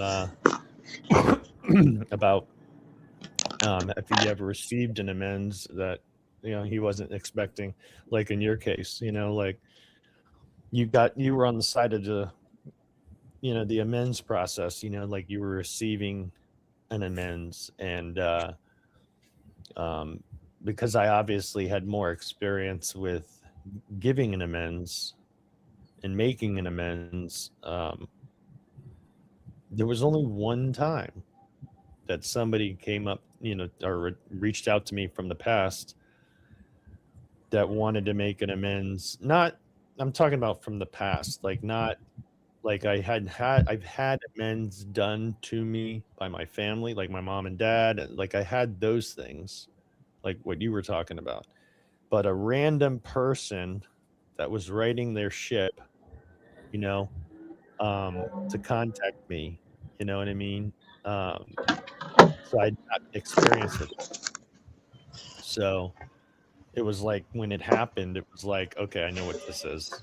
You know what I mean? Like it was like I had already. It's like it was kind of like partially joyful, but also, I was Chad. What I was, I don't know if you can still hear me. Could you I hear can that hear whole you. thing? Okay, did you hear that No. whole thing? Okay, so I was saying, do you have experience with receiving somebody doing an amends to you? Like I obviously I had my parents in recovery, so I had gotten amends from them, but like I had gotten an amends from an ex, and I completely wasn't I didn't expect that to happen, but when she contacted me, it was like, okay, I know what this is. Like as it's coming out of her, and it was like, and there was something about me. I don't know whether it's because of where I am in my recovery and in my walking journey. I really wanted to give her grace. You know what I mean? I wanted to make it easy for her. Because I know that the phone call was, she probably, the way she is, she probably was processing, oh, this is going to go bad, or oh, this could go this way, this could go that. I know she was thinking 1,000 different things. So like for me, it was kind of nice to be on the gentle side of the amends, instead of like this angry, you know how bad you hurt me. You know what I mean? Yeah, it's like a heaping piles of coal. That whole kindness thing can be like, it's interesting. That recently happened to me, actually. I went to the funeral, and when I got there, I was late because I was told that I need to let Carolyn just nap until as long as she can nap, or sleep until as long as she sleeps, and then when she wakes up, then come to us. So she slept pretty late, and I ended up getting to the funeral, and I was getting there just as everybody was walking out, so I wasn't able to be there for the funeral service. And somebody at the funeral, a family member, a close family member of Mike, came up to me and said, uh, she said in a loving way, kind of like she was trying to joke, I think. She said, "Oh, so you're taking the new mantle, are you?" And I said, "Well, what do you mean?" She said, "Being late to things like Mike was." And I was like, "Actually, no, like, because I pride myself. Pride becomes the fall before the fall, but I pride myself on being places early, and and I was like annoyed, and I felt wounded by her comments, and I expressed that, and then later I got a mail or a letter in the mail from her making amends for saying that, and that made me feel bad. I felt like shit, man. Now I gotta make an amends to her for being such a petty bitch. You know, are you guys frozen? Nope. So yeah, that was like sometimes receiving an amends can be um, that can be there's a realization that can take place. Now I'm personally going through this work right now in general, like again, like somebody's taking me through the book, and I'm going through this stuff. And there's a part, page 52, where it talks about the bedevilments, and he's having me look at that. And boy, do I hate this! I hate it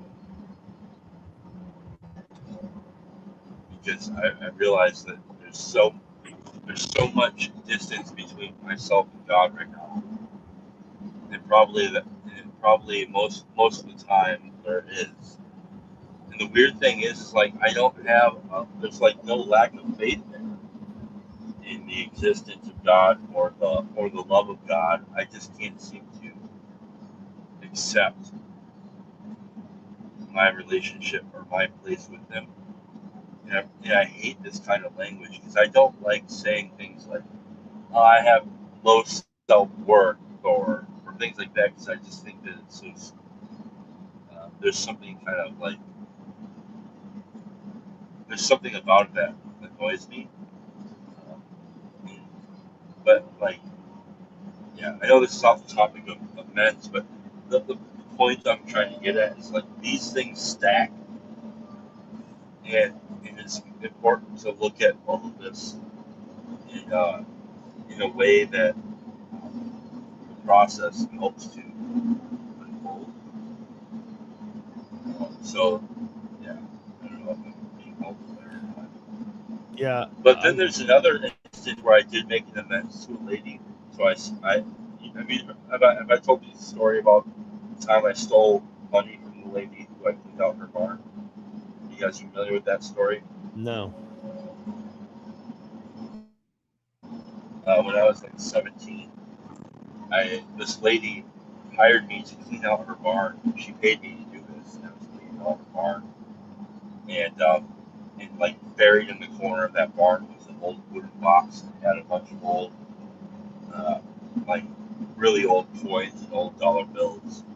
And I stole them, and I traded them for weed or something like that. And then when I went to make the amends to her, I said, "Oh, do you remember you hired me to clean out your barn?" She's like, "Yeah, oh yeah. How are you doing? What's new? How are things going? How's life?" I said, "Oh, it's doing well. I'm in this recovery process, and I want to make amends to you. I want to tell you that I stole when I was cleaning out your barn. I stole this money." And she said, "You did that?" I said, "Yes." And she said, "I blamed my brother for that. I haven't talked to him for years." And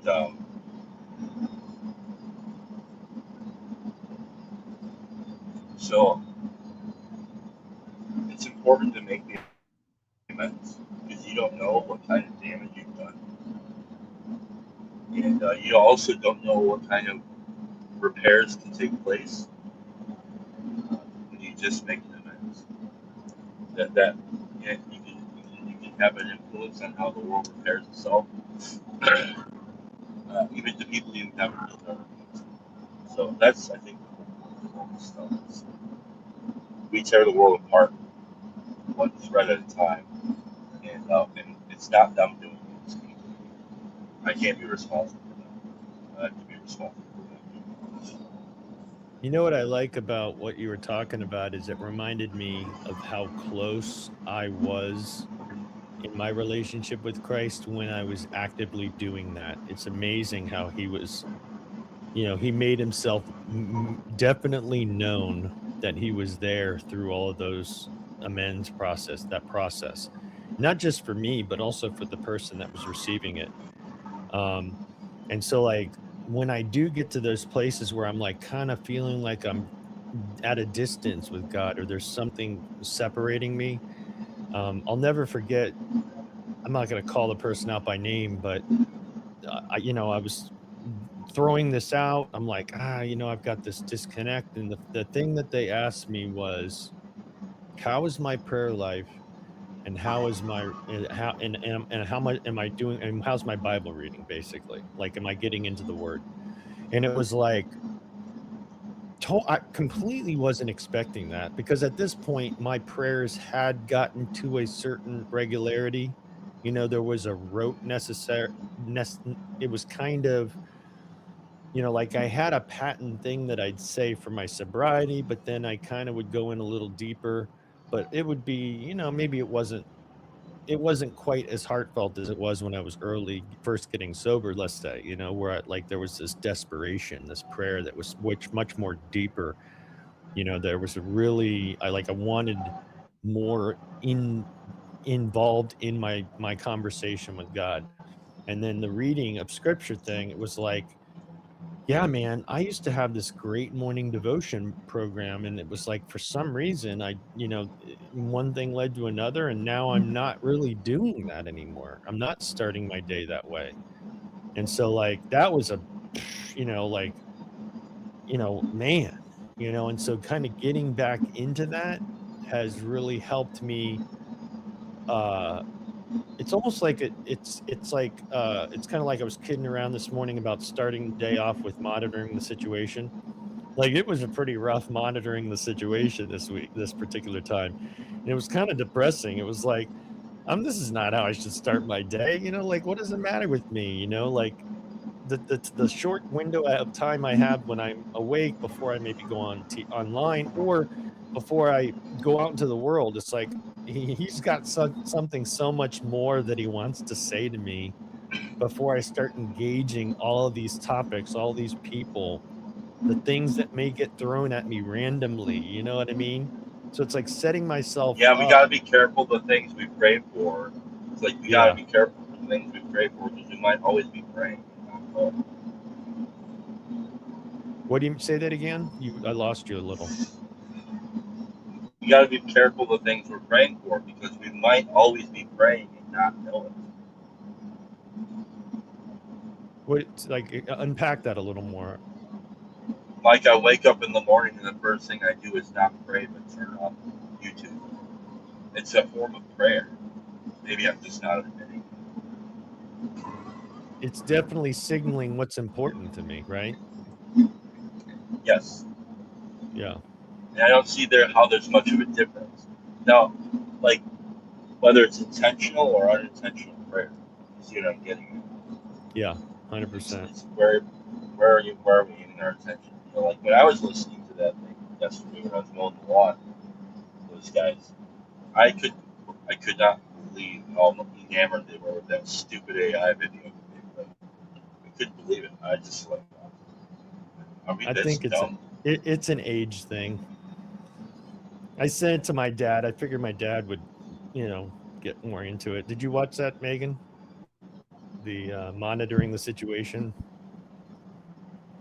I did not.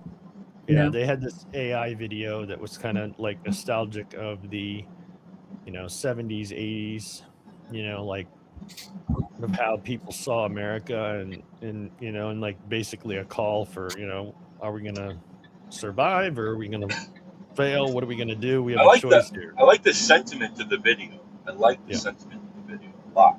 I'm 100%. American dream, patriotic, like red, white, and blue blood. That's me. I love America.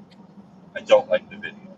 I don't like the AI tool. I don't like ripping off the idea of ripping off, Taylor Swift and making some. It's way off topic. I shouldn't even. Yeah.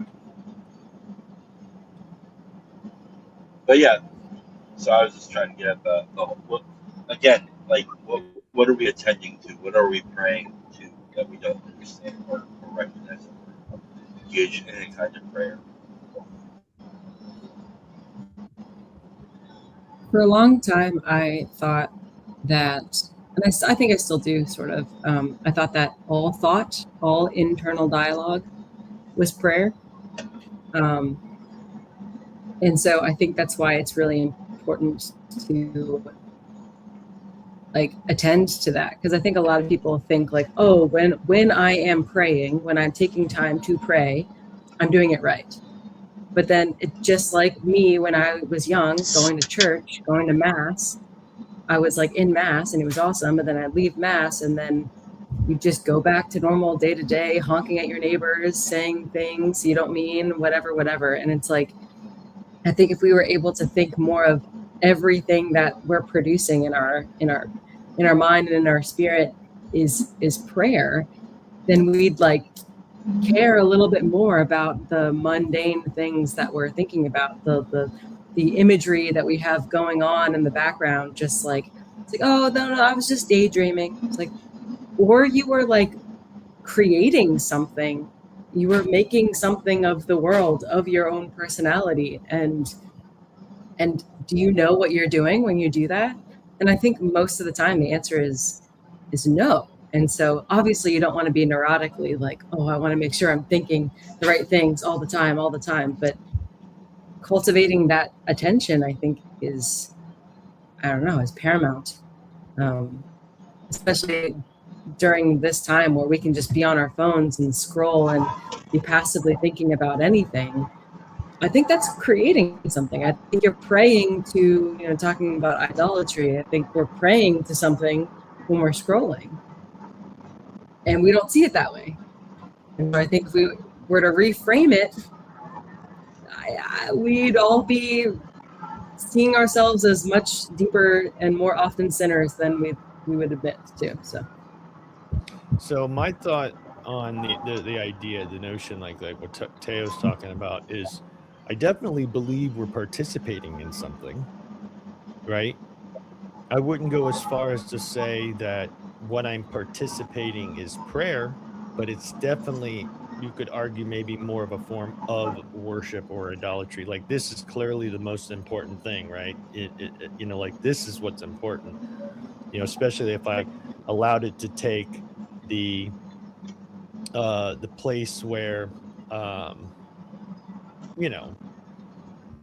don't know, like taking the place of me actually actively praying, as opposed to, what I'm saying, like it's a substitute. But I do think that it's important to probably have more of a posture of being intentional with what I'm doing and why I'm doing it. So like, I agree, I can walk and talk, I can have that conversation with God just by walking and talking with him. I'm fine with that. But there is something super cool that I think that's probably a pleasant aroma to him.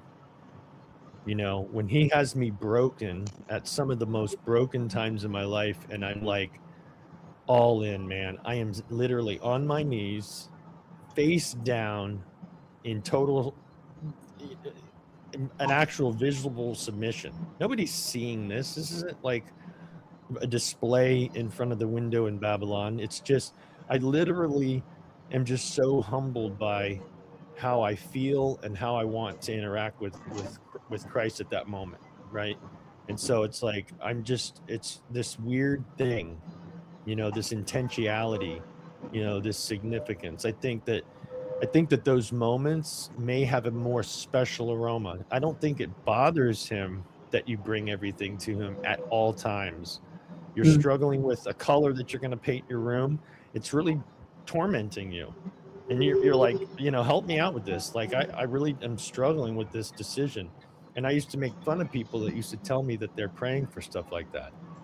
And my mom just simply goes, well, he does say bring all things to him. And don't you think if you're bringing little things like that to him, don't you think it would be a whole lot easier to bring much larger things to him?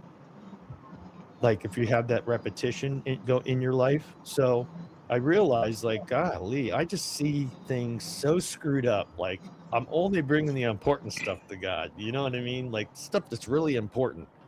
So I don't know. I thought that was cool. Yeah, well, and we're always bringing the important stuff, but constantly fettered by the petty stuff. Yeah. You know, I think it's the petty. It's where the petty happens is where the world falls apart. I completely agree. And I think, I don't know, I think people use the idea of like intentionality in like really good ways, and then sometimes it almost like takes the effect out of it. Like for example, like if I'm walking and I bump into you, I didn't intend to hurt you, but I did, right? And so like regardless of intention, things happen, and effect is happening in the universe and in the world. And so like I do think that, you know, ritualistic or like some sort of like practice is really important to, you know, cultivate like a good, I don't know, spiritual life, head life, like prayer life. But I think ultimately, whether we intend to or not, I think we are always bringing things to him. Like whether we like say we are or not, like it doesn't matter what we say at some point. It's whatever the effect actually is. And so, yeah, I don't know. It's tough because we don't have to. We can't be thinking about it all the time. But when we are, when we are in those like intentional moments, we have to. I think that's why forgiveness and asking for like grace is like the top thing, because like, you know, I'm not in control of what I think about all the time, and he knows that, and so like I just have to say I am sorry. So sorry. Like, you had to hear that. Like I didn't want to hear it, I know you didn't want to hear it, so like my bad. But then we have to keep going. Yeah, I don't know. I totally vibe it on this. There's here's something I think I know about myself that's very true. I'm very disciplined in the ways of self, and it's very hard to break those disciplines because they've accumulated over time, and they become almost like I've almost come to believe that they are me in some sense, and they are. They're just the way that I've shaped my life to keep me from feeling uncomfortable, from feeling hurt, from having to deal with confusion. And so the problem is that calcification is, you know, what used to work when I was 12 years old doesn't work when I'm 43. And oftentimes, if I'm not in like serious consideration of what that means, then like again, that's kind of where the petty resides for me. And the hardest thing that I ever have to do is adhere to a simple daily practice of wake up in the morning. There's something I could start the day with, and then there's an evening review, which I should be doing, which I just don't do. And like, but when I actually like adhere to something that simple and practical, like things seem to go a lot smoother, and I don't feel as perturbed by the petty shit. But then things get so good that I just kind of one day think, well, I'll just do that tomorrow. I'm tired. I just want to go to bed. And then I do that tomorrow. And then next thing you know, it's like 3 months later and I haven't done an evening review. And it's always going to boil down to, really, I say that, that God is, large and in charge, but my actions don't say that at all. My actions say that I'm afraid of that he can't handle this world, that his plans are fucked up, and that I got it. And yeah, I know I'm gonna get it wrong, but it's fine. At least I can see me getting it wrong, God. It's like this.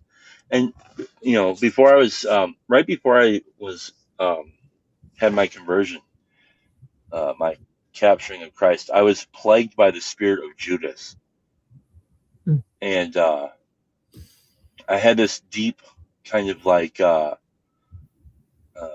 personal connection with the spirit of Judas, and this sorrowful, self-pitying, uh, fear laden man who I think thought he cared about the world, but couldn't see that he was just afraid of God's lack of ability, and that it wasn't, and God wouldn't do anything unless he provoked God to do something. And then when it all falls apart, he just goes and kills himself. And that spirit was following me around everywhere, man. And I think that that's the spirit that's kind of like a default bastard that's down inside of me still. And that's where my sense of justice lies. That's where all that is sitting. And I desperately just want him to take it away. Please just take it away.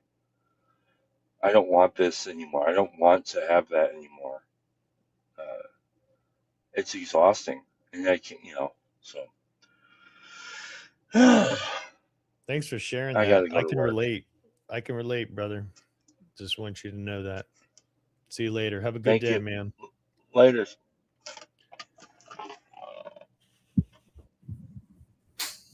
I do notice in these in the TLC, it's fascinating to me how, and I've heard this before, and I've even said this before, that the closer that when a Christian wakes up or is attempting to move away from bad things in their life or bad thoughts in their life or whatever, they're moving away from the sin or the distraction and they're trying to draw close to Christ. It seems that it's always when everything starts attacking you. It's like all of a sudden you become way more aware of all the stuff that's starting to come at you. And it's like, and I'd heard somebody say this one time, and to me, it makes a lot of sense. It's like, if Satan has you exactly where he wants you, why would you expect attacks in those moments, right? But if he has you lulled in a nice, quiet, peaceful, he's going to let you just stay right in there. And like Screw Tape Letters are a good example of that, right? But as soon as you start getting out of that, as soon as you start walking towards closer to Christ, working on your relationships, and maybe starting a ministry. I hope you can hear me. I see I'm frozen. I can hear. Okay. So as soon as you go through this process of making a change and heading a certain direction, it seems like that's when the arrows start coming. That's when the attacks are coming. You're getting spiritually attacked. You're getting, it's like insane. Why? Because you're not where he wants you. I'm talking about he meaning Satan, like you're trying to get better. You're trying to do good things. You're working towards God's plan, not your plan, which was maybe more closer to Satan's plan. So it's like it just made so much more sense to me, but I also have come to these places where, and I'm a very strong believer in it. It's like, if you're a Christian, if your heart has truly been changed, you're not going to have a divided house. There isn't going to be a demon that possesses you. It just won't happen. Now, it doesn't mean on the outside they're not going to be battling you, but it reminds me of the whole thing we had brought up, the armor of God. It's like reminding, like our daily, like Chad was talking about, morning prayer and like a meditation, like an early morning process of setting yourself up. It's kind of like this miniature version of putting on the armor of God. You're mentally setting yourself up. this spiritually locks you in. It reminds you that he's got it no matter how chaotic it's going to get. It's like these weird reminders of, and then when the crisis hits, whatever, maybe for lunch, you decide to do it in your car and you're going to read a little scripture. You know what I mean? And like something jumps out at you that's really pertinent to what you're going through at that very moment. You know what I mean? Which is kind of like his weird way of talking to you, and I think that's so special when those things happen. But you're never going to have those interactions or those things occur if you're not actually putting yourself in a place for them to occur, So yeah, I think, let's see. I think it's pretty awesome. What's Grim saying here?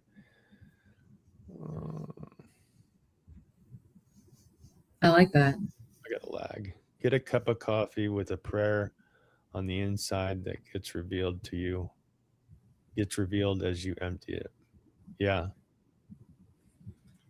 Yeah, and I do think everybody's prayer life can look different. It's not the same for everybody, And I don't begrudge the monks that are prostrate on the floor, or I don't begrudge the walker and talker. Like they're always talking to God, and it's like, if somebody saw them from the outside, they'd think they were schizophrenic or something like that. It's like they're having these conversations by themselves or whatever. But my whole thing is like, I do like the intentionality of it. Like what Grim was saying about the cup of coffee. Like to other people that may look at it's just a cup of coffee, man. But no, this is intentional. I'm getting a cup of coffee and I'm praying to God, like this is a moment that I'm taking.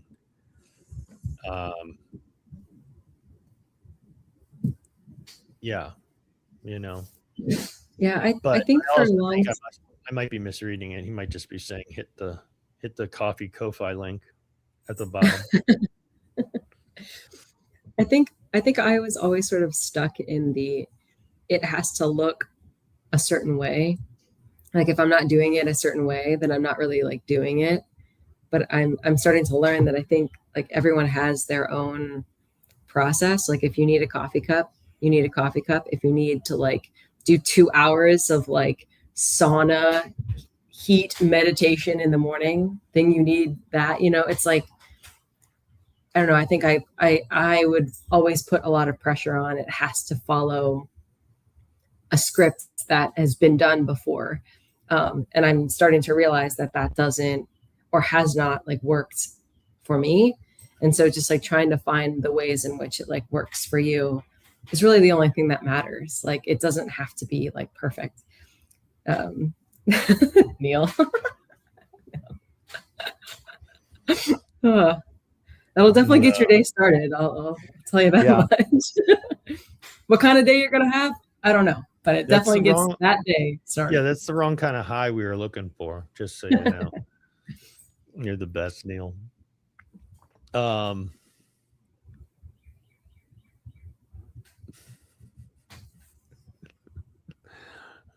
boy. Yeah, I think it's cool. By the way, I saw Olson up there in the chat. I'm kind of wondering how everything went. Hope everything went well, Olson. Yeah, me too. Yeah. So anyway, I'm figured we'll wrap it up. It's been almost 2.5 hours. Isn't that crazy? It is crazy. I always have to watch Chris Howard later, which is so unusual. Yeah. Plus Ryan was on about 20-30 minutes ago, so he might just be finishing his liturgy. So there's that. So it went well. Thanks for asking. I was about to say I'm happy that Ryan has been doing his stuff in the morning, and if people don't listen to him, they should, because for me, like I always get stuck in again this like prayer thing, and just like even if I'm listening with him or like an hour after he does it, like the scripture and just feeling like I'm actually praying with something like leading me has been really helpful for me. So if you're someone that can't sit down and focus, Yeah, listen to you- Ryan's channel. that's Like that him. whole pro scriptures thing, that whole public reading of scriptures. That's the idea behind it. The intent was to have accountability with other people that you're doing it with. So it's really Yeah. cool, and Yeah. it doesn't have to be, you guys talking about it. I mean, that is kind of cool, if you have that, if you, depending on who you're doing it with, and if you trust them, and how they're whatever. And I get all of us have trust issues in the corner to a degree, but That's why we're like, here, right? yeah, exactly. So, but I do like that in general terms. It's kind of like, I think just starting, just do it, start praying, whatever that looks like, start reading the Bible, whatever that looks like, however, you have to get it. And it evolves over time. You know what I mean? It's not, it'll change, your intentionality may change the way you want to do it. You might want to be more, I want to sit down, take a quiet time, sit in a comfy seat, really make this a thing and an enjoyable experience where I'm literal, you know what I mean? But then there's times where it's going to be, wild and woolly, So, I mean, I think it evolves, it changes, and it probably depends on your situation. And if you're a heavy worker and barely getting enough sleep, yeah, it might look a little different, I don't know, So anyway, just do it. Just do it. Exactly. Bring back Not the sponsored. Yeah. Anyway, well, thanks for coming on, Megan. I Yeah. appreciate it. If anybody hadn't heard her poem, you can rewind it back a ways. I don't remember where. It was probably after an hour's time. It was probably right after Claire got off. So if you're rewinding, that's probably the best spot. But anyway, I appreciate everybody chilling and coming this morning, and I appreciate you guys filling the void, because I really didn't know where we were going this morning. So it was really helpful having people. All right, guys, talk to you later. Appreciate you, Brett.